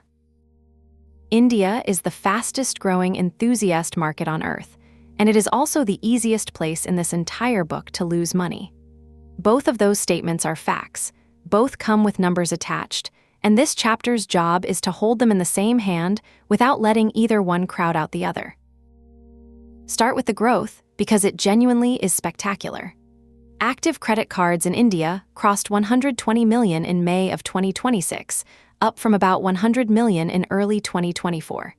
Interchange on those cards runs American style, roughly 2 to 3% and uncapped.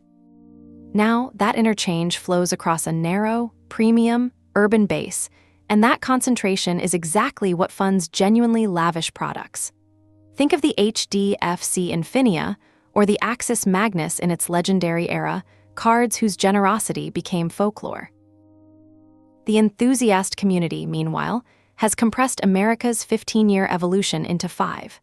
Technofino, a forum plus a YouTube channel with around 400,000 subscribers, and I mark that subscriber figure as an estimate, functions as the community's devaluation newswire.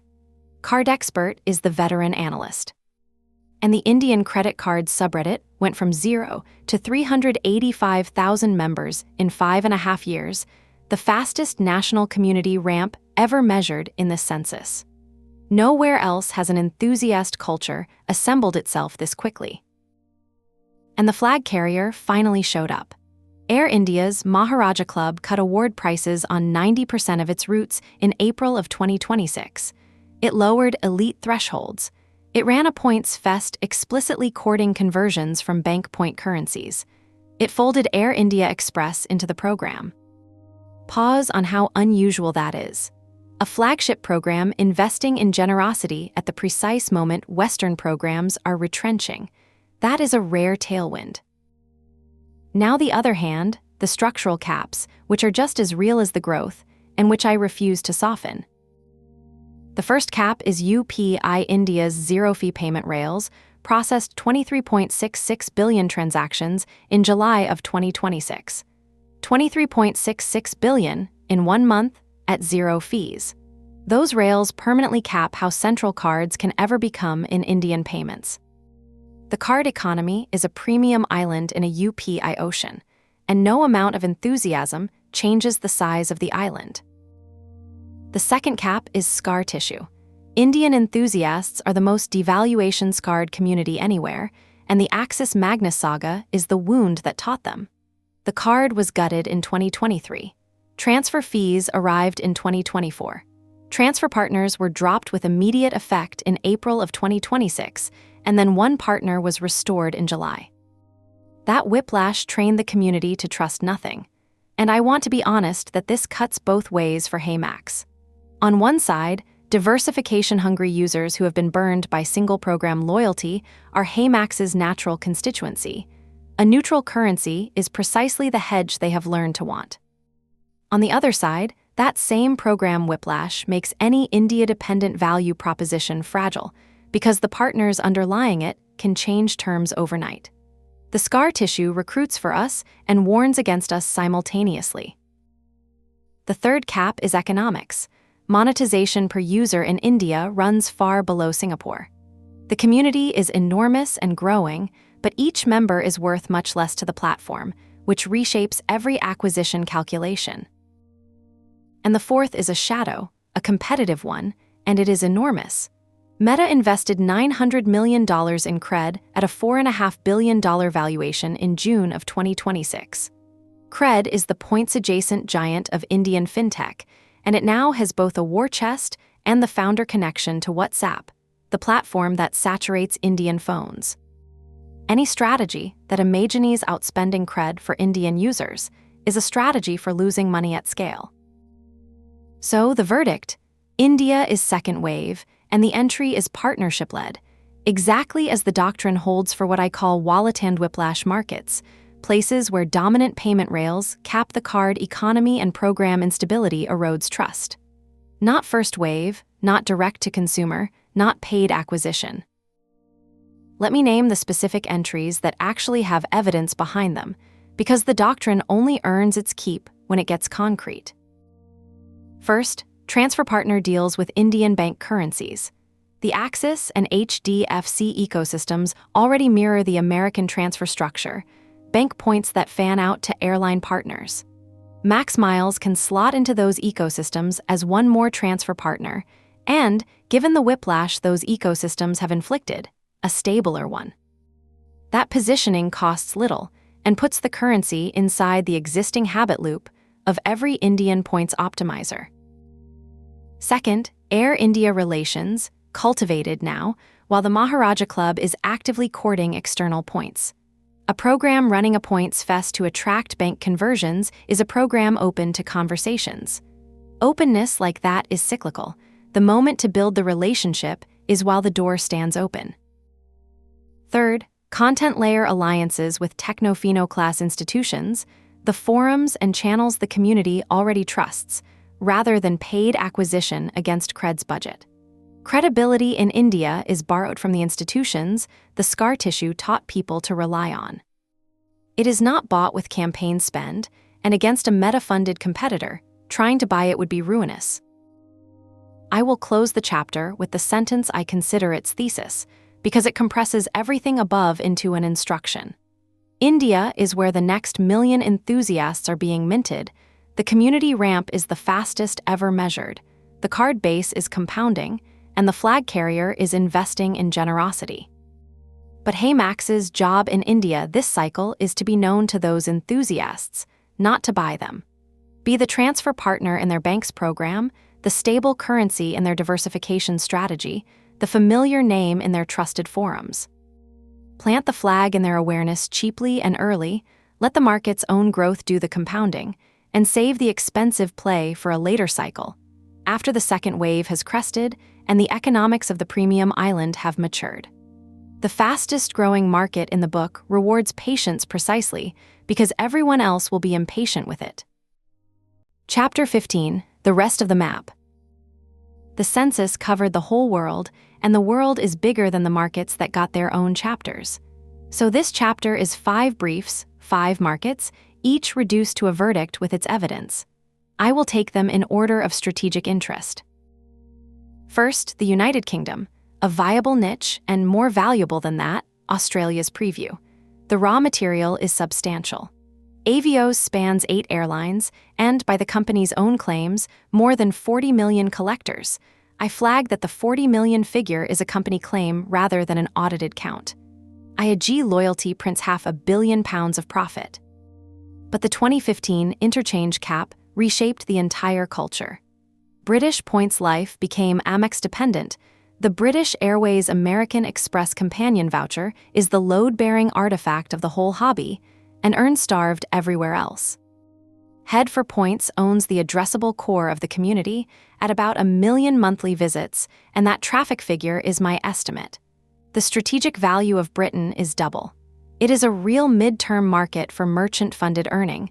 The pitch writes itself. Multi-currency, freedom against the Avios monoculture.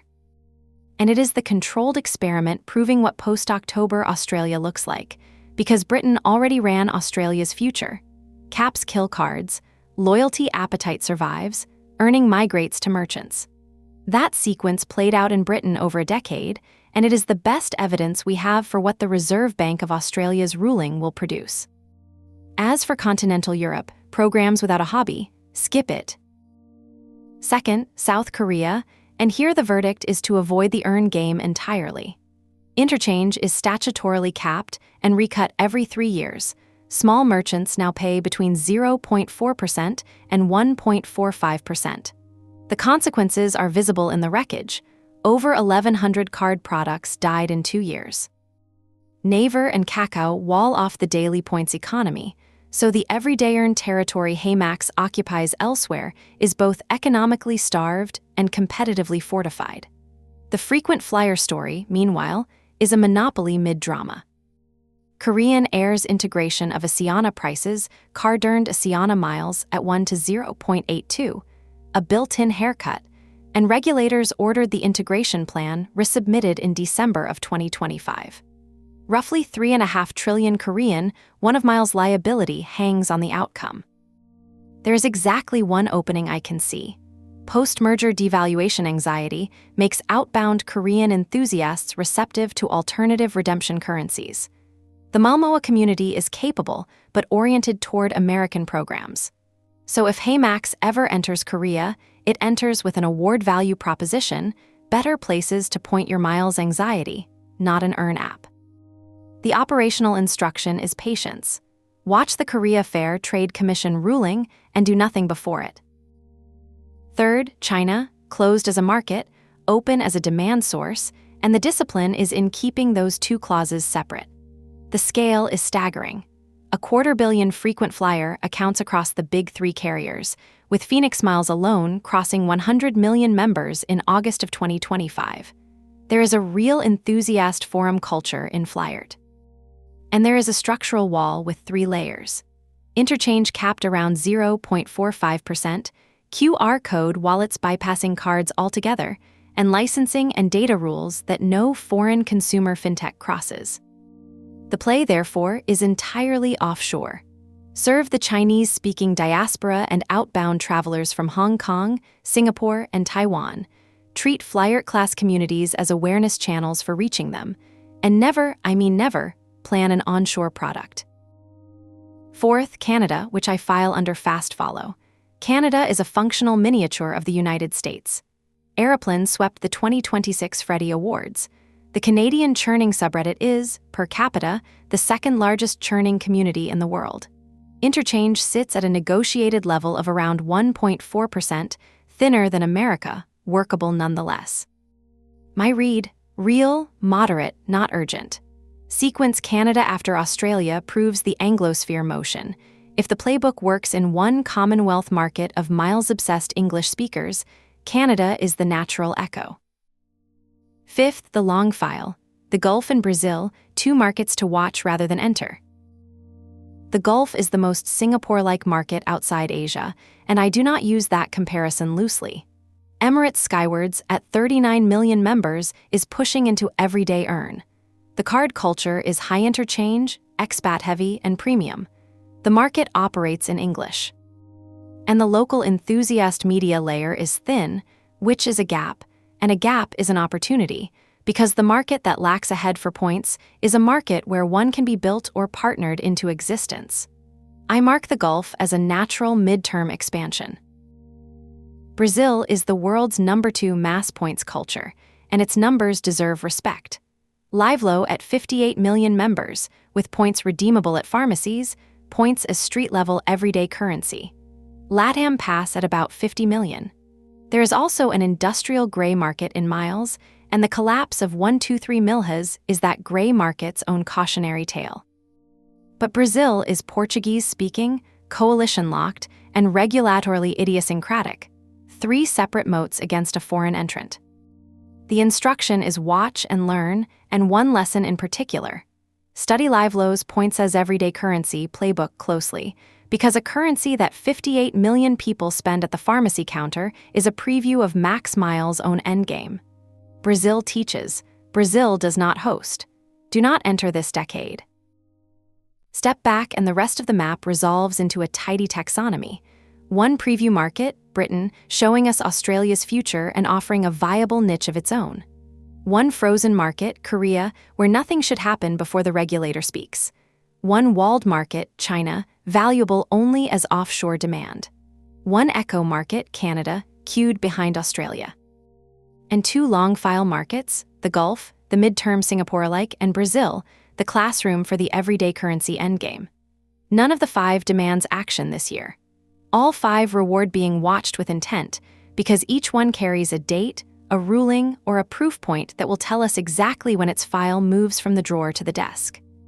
The map is bigger than the plan, and that is precisely as it should be.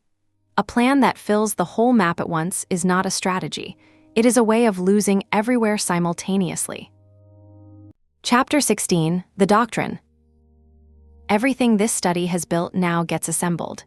3 chapters on the species, 2 on the nature of the market, 9 on the markets themselves, all of it compresses into a doctrine, the global game, reduced to its operating rules, with each rule carrying its evidence on its back.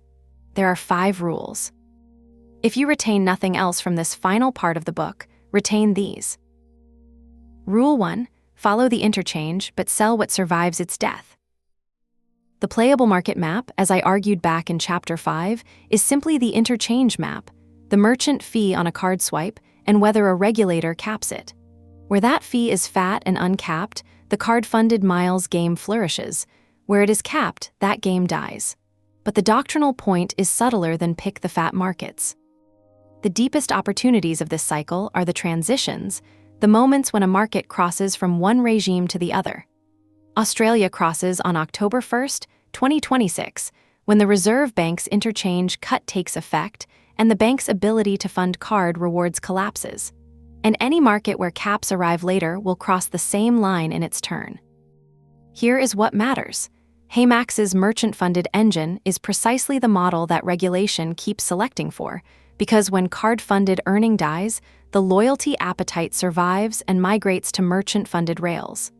That was the lesson of the United Kingdom after its cap, and it is the bet in Sydney now.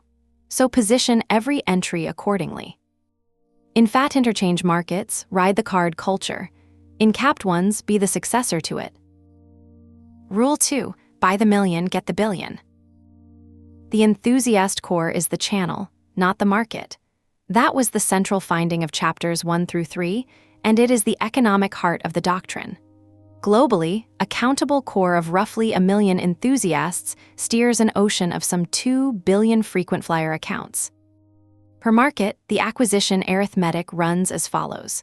Win roughly 1,000 loud optimizers, the people in the Telegram groups, on Taiwan's PTT boards, in the Australian frequent flyer forums, win them through genuine value and community hosting, and they will recruit the 2 million quiet ones for you.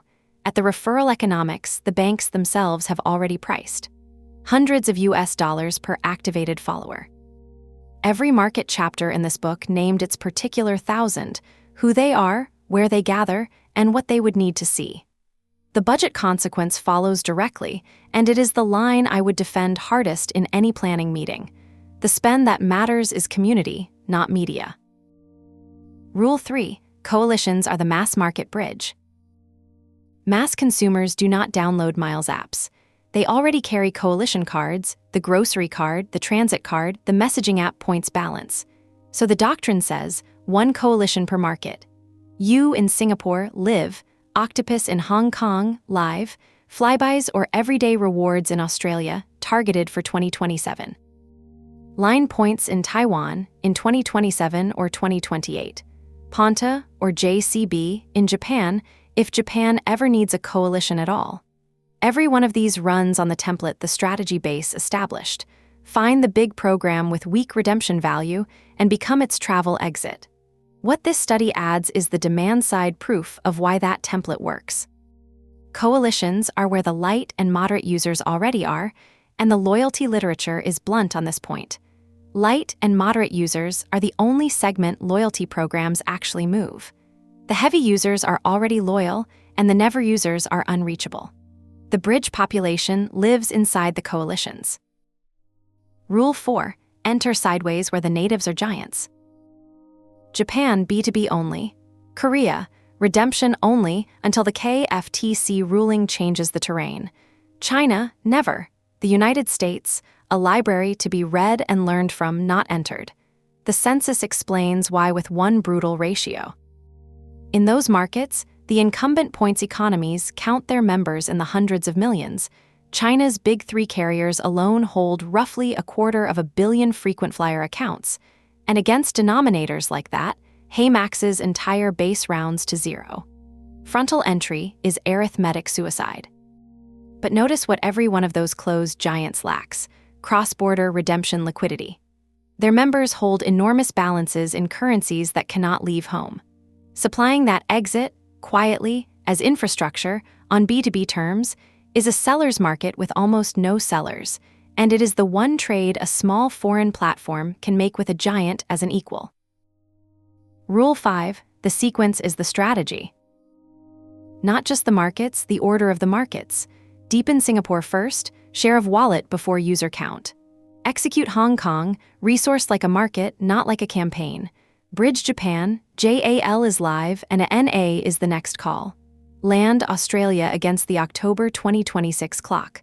Follow with Taiwan. Serve Malaysia and Vietnam through wedges already in hand. AirAsia's orbit of some 20 million members, and Skyjoy's 18 million, already a transfer partner today. Hold the Gulf, Canada, and the United Kingdom for the wave that Series B funding pays for. Everything else, Every other flag on every other map is a distraction dressed as ambition. And hanging over every announcement HeyMax makes without hiring behind it is the incumbent cautionary tale this series keeps returning to. Shopback's own internal memo, the one that admitted the company had run in too many directions at once. The Doctrine's last word is discipline, because the rules only compound if the sequence holds. 5 rules, then. Follow the interchange, but sell what survives its death. Buy the million to get the billion. Bridge the mass market over coalitions. Enter sideways where the natives are giants, and let the sequence be the strategy. The next chapter turns these rules into a machine for manufacturing enthusiasts, and the chapter after that turns the machine into a dated calendar. Chapter 17, Growing the Category. The brief that commissioned this study asked a harder question than where are the customers. It asked how to grow the market itself, how to manufacture enthusiasts, not merely capture the ones who already exist. The natural history in Chapter 4 turns that from a wish into an engineering problem with a parts list. Every mature enthusiast market on record assembled the same 6 components, usually by accident over years. HeyMax can install them deliberately, market by market, and roughly in the order that follows. Component 1, install the gathering place. Every market's hobby began the same way, one blog, plus one venue where strangers could share data points. In the markets that do not yet have that venue, Malaysia, the Gulf, and eventually Vietnam and the Philippines, HeyMax should not wait for one to appear. It should be the host, the Telegram group, the forum, the annual meetup. This matters more in Asia than anywhere else, because in Asia the community layer is chat native. It lives on Telegram, WhatsApp, and Line rather than on indexable public forums, which means whoever hosts the chat owns a proprietary asset rather than a public good. In markets that already have their gathering place, Australia's Australian Frequent Flyer Forum, Taiwan's PTT boards, India's Technofino, the doctrine inverts completely. Join, sponsor, and supply. Never compete with the church. Component 2, seed the local voice. Every market also waited for its founding voice, its own Aaron Wong of Kuala Lumpur, its own Fly 4 Miles of Sydney. Category creation, left to nature, waits 3 to 7 years for this person to appear organically. The play is to fund the person instead of waiting. Creator partnerships, data access, early product, revenue share. We know roughly what the role is worth, because the affiliate economics that funded the points guys rise in America are industry estimated at $100 to $500 of bounty per card. HeyMax cannot pay American bank bounties, but it does not need to. Its version of the deal pays in the currency it prints. Component 3, supply the aspiration engine. The content genre that recruits new enthusiasts is always the same. I flew sweets for the price of economy. That genre has a precondition, an attainable path to one absurd redemption. And this is what Fly Anywhere's redemption floor and the premium transfer sweet spots actually are, strategically. Not product features, but recruitment media. Aspiration needs an exit ramp, or there is nothing to make videos about. So every market entry should launch with a locally resonant hero redemption already in place. In Sydney, the Qantas points seat the banks can no longer fund. In Taipei, the Asia Miles long haul. In Kuala Lumpur, the KrisFlyer short hop that beats the low-cost carrier's fare. Component 4, engineer the first redemption. Chapter 6 established the single documented conversion trigger in this entire literature. The first great redemption made real. Not education, not a bigger bonus, a flight that felt impossible made cheap. That finding becomes product policy. Every new user reaches a real redemption, however small, inside their first 90 days, subsidized if necessary. The subsidy is cheaper than any paid acquisition channel, because the first redemption is the moment a cashback consumer becomes a miles person, and the behavioral science says loyalty begins only after a reward has been experienced. The armory from the cashback wars, endowed progress, fresh start effects, goal gradients, says when and how to stage that moment. The market chapters of this book say with what? Component 5, run the devaluation response play. Every program betrayal mints a cohort of angry, engaged, diversification-hungry users. The record is long and recent. Delta in 2023. Axis Bank from 2023 through 2026. Cathay in October 2025. The Australian banks in July 2026. Korea's cut from 1 down to 0.82. The Enthusiast economy research documented the pattern. What HeyMax needs is a standing, rehearsed, 48-hour response. Content that explains the cut, a transfer bonus offer that catches the diversifiers, and a visible restatement of the value charter. Understand what is actually being sold here. HeyMax sells insurance against program unilateralism, which means every incumbent devaluation is HeyMax's advertising, provided, and only provided, that its own record stays clean. That is why the fourth devaluation red line from the prior book is not merely a trust requirement. It is a growth strategy requirement. A currency that cuts cannot sell insurance against cutting. Component 6, publish the census. AwardWallet became the citable authority on enthusiast balances by doing something simple, disclosing its data year after year for 20 years. HeyMax sits on the only cross-program dataset in Asia, earn rates, transfer flows, redemption values. An annual State of Miles in Asia report would build the authority layer, feed the community layer, arm the B2B sales motion, and cost approximately nothing to produce. I will add a note from the research experience itself. This book kept hitting the same wall over and over. No public data exists. The entity that fixes that does not just earn citations. It owns the conversation. 6 components, then, in installation order. The gathering place, the local voice, the aspiration engine, the engineered first redemption, the devaluation response, and the published census. Install all 6, and a market does not need to wait a decade for its hobby to be born. The compressed timelines of India and Singapore already proved the arc can be shortened, and deliberate installation shortens it further. Category creation stops being a thing that happens to a market and becomes a thing a company does to one. The next chapter puts dates on all of it. Chapter 18, the sequence. The doctrine and the market briefs now compress into a calendar, 24 months dated. And I want to insist on the dates, because dates are commitments to reality, not decoration. Every date in this chapter is pinned to an external clock that ticks whether HeyMax acts or not. A regulator's effective date, a competitor's rollout, a partner's expansion. A strategy without dates is a mood. This one has 4 clocks, and here is how they line up. First phase, now through the middle of 2027, the home front. Singapore gets the share of wallet program. Multi-network card linking, the recurring category play I have been calling the built move, and default on earning.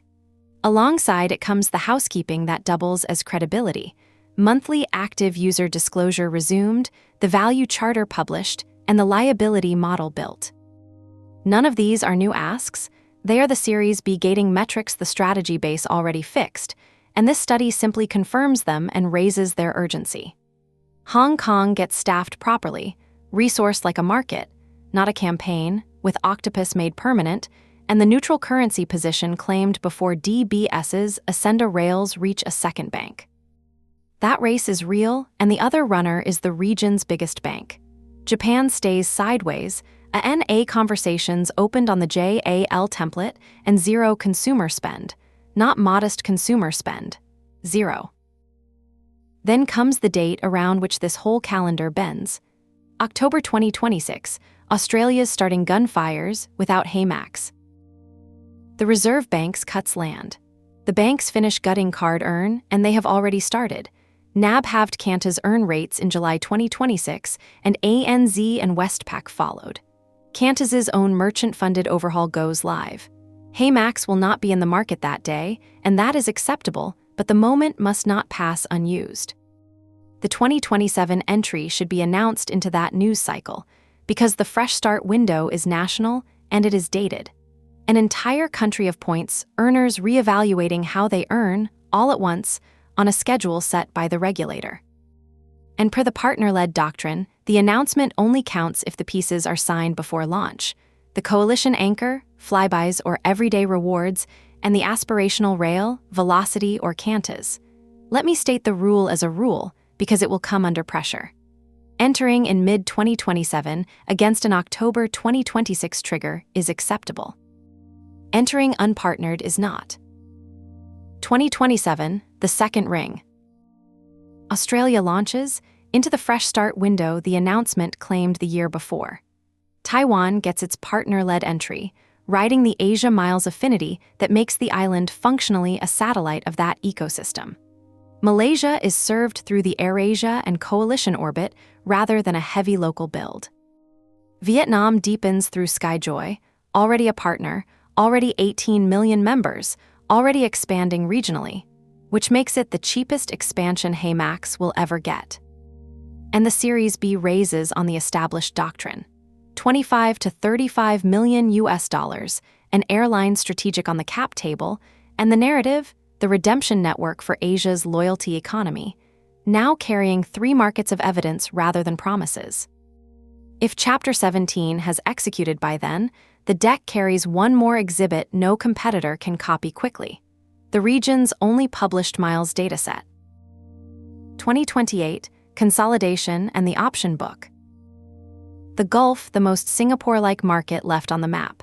Canada, the United Kingdom. Each of these is entered only against the 2028 targets the strategy base set.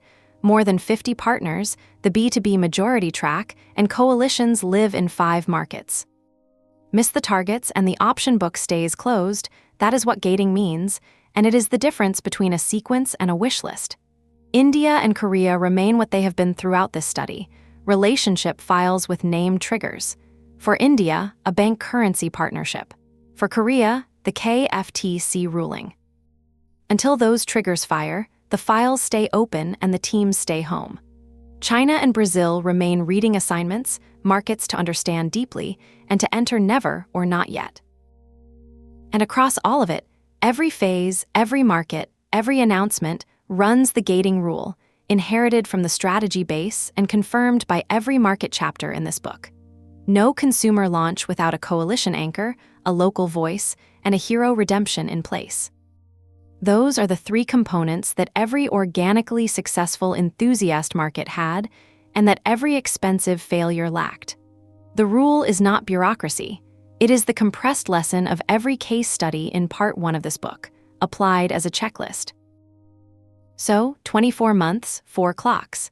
Singapore's disclosed metrics, which gate the Series B Hong Kong's bank race, which is already running.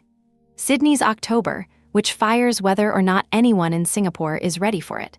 And the partner signatures that make 2027 real rather than announced. The calendar is aggressive for a company of HeyMax's size.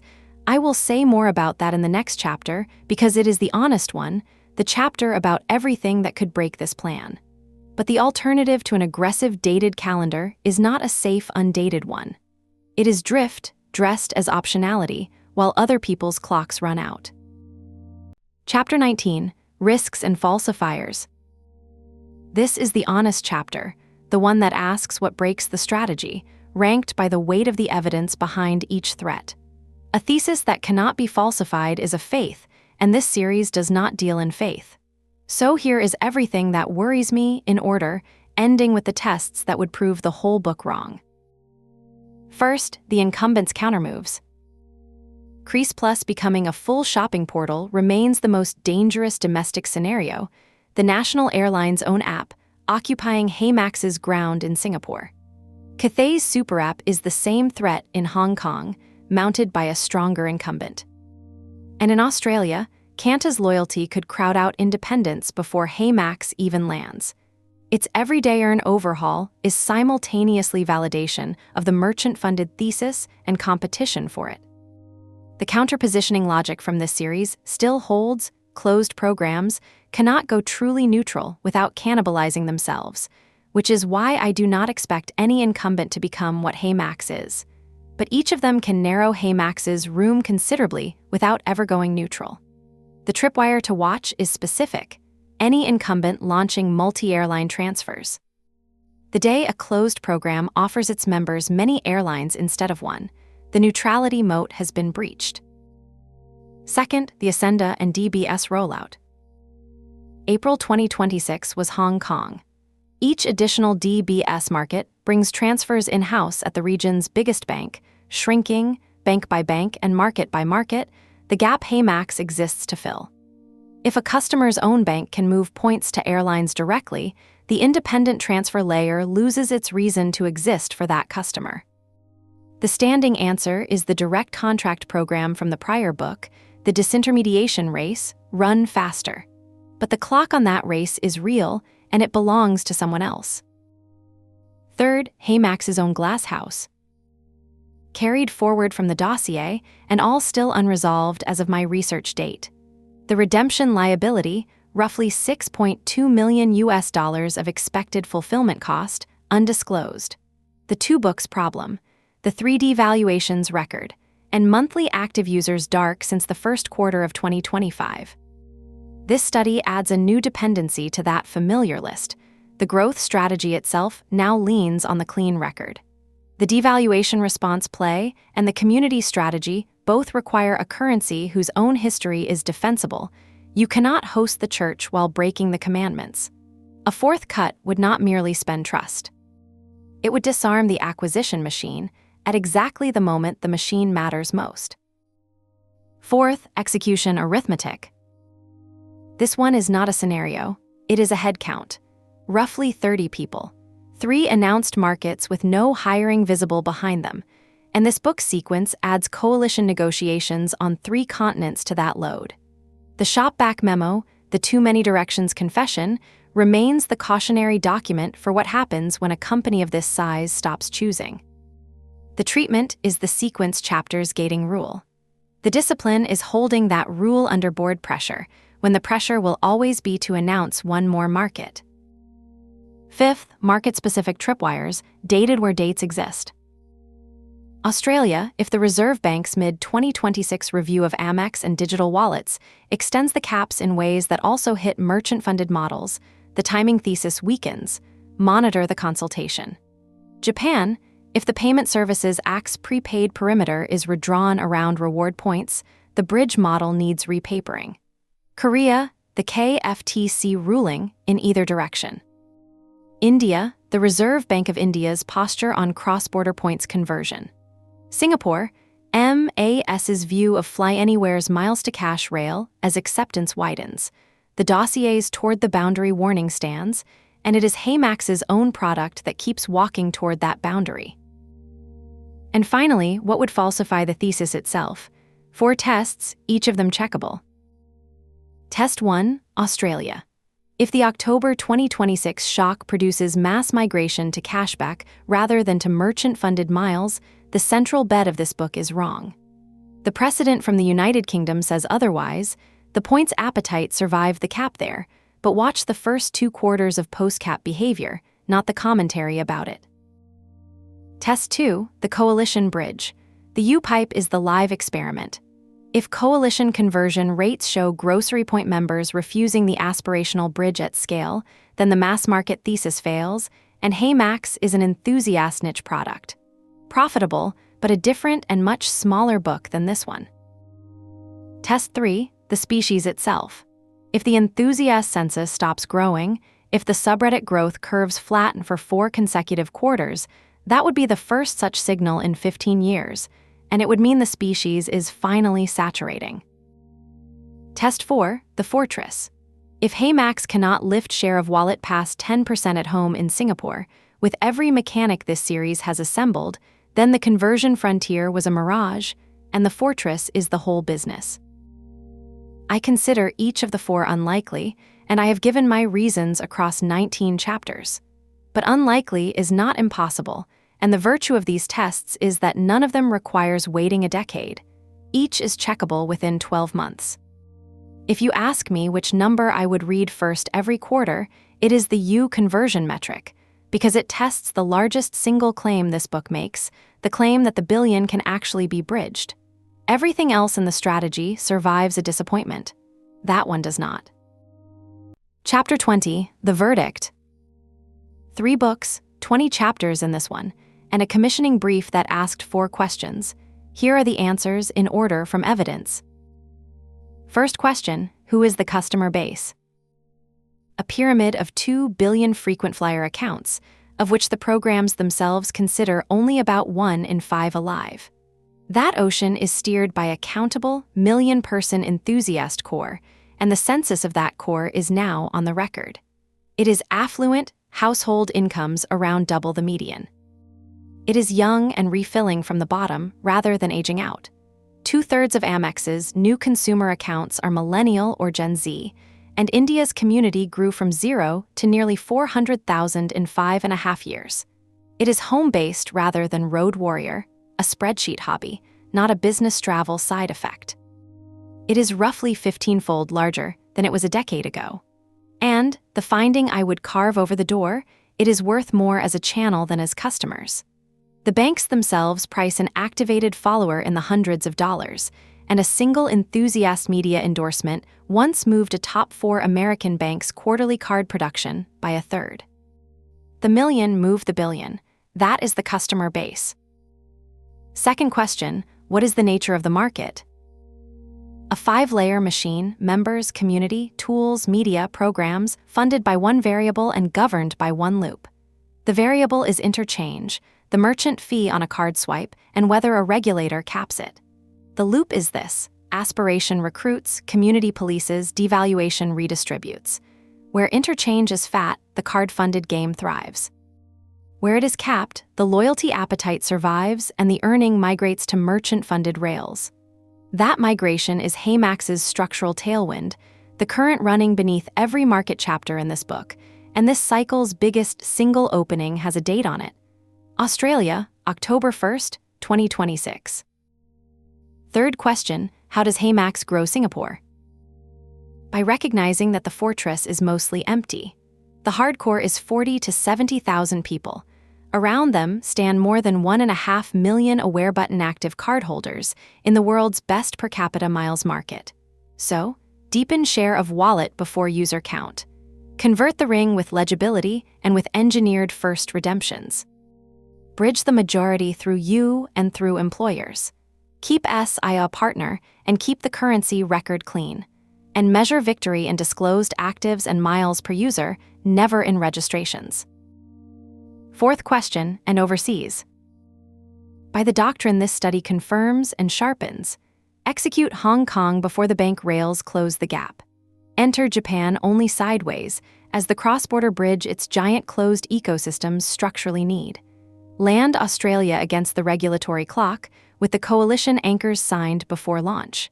Take Taiwan as the Asia Miles satellite it functionally is. Ride the Skyjoy and AirAsia orbits through Southeast Asia. And treat the United States, China, Korea, and Brazil as what they actually are, a library, a demand source, a ruling to watch, and a reading assignment, not as markets. In every market entered, one coalition, one local voice, one hero redemption in that order, and never a launch without all three. Now the single sentence, the one I would keep if only one line of this entire study survived. The Miles Enthusiast market is 1 million people who move 2 billion accounts. It is funded by whichever regulator has not capped interchange yet. And the way to play it in Singapore and everywhere else is to host the million, bridge the billion through the coalitions they already carry, and be standing there, currency intact, every time an incumbent breaks a promise. Every clause of that sentence earned its place across these 20 chapters. Host the million, because community is the channel and the budget line that matters. Bridge the billion through the coalitions, because that is where the only movable users already are. Currency intact, because a platform selling insurance against devaluation cannot devalue. And every time an incumbent breaks a promise, because in this market, the incumbent's betrayals are the challenger's advertising, on a schedule the incumbents themselves keep supplying. This has been the third study in this series, and the three now stand together. The first established what a mile is worth. The second established how to beat cashback. This one establishes who the customer is and where the customer lives. Nothing in it requires belief. The falsifiers are on the record in the previous chapter. The Australian migration test, the U conversion rate, the subreddit growth curves, the Singapore share of wallet ceiling, and each of them is checkable, most within 12 months. The clocks are all running. October in Sydney, the DBS rollout, the KFTC ruling in Korea, the U conversion metric in Singapore. And so the verdict, plainly. Knowing what the evidence says about a pyramid that is mostly sediment, about 1 million enthusiasts who move it anyway, about interchange as the one variable, about the migration that regulation keeps forcing toward exactly the engine HeyMax has already built, I would rather be holding HeyMax's position than any incumbents. The incumbents own the past of this market. The fat interchange, the closed programs, the members counted in the hundreds of millions and active in the tens. The challenger that hosts the community, bridges the coalitions, and keeps its promises owns the part that is still being written. This has been an independent analysis, based entirely on public sources, current as of August 2026. Estimates are labeled as estimates, and nothing in it is financial advice. Thank you for listening.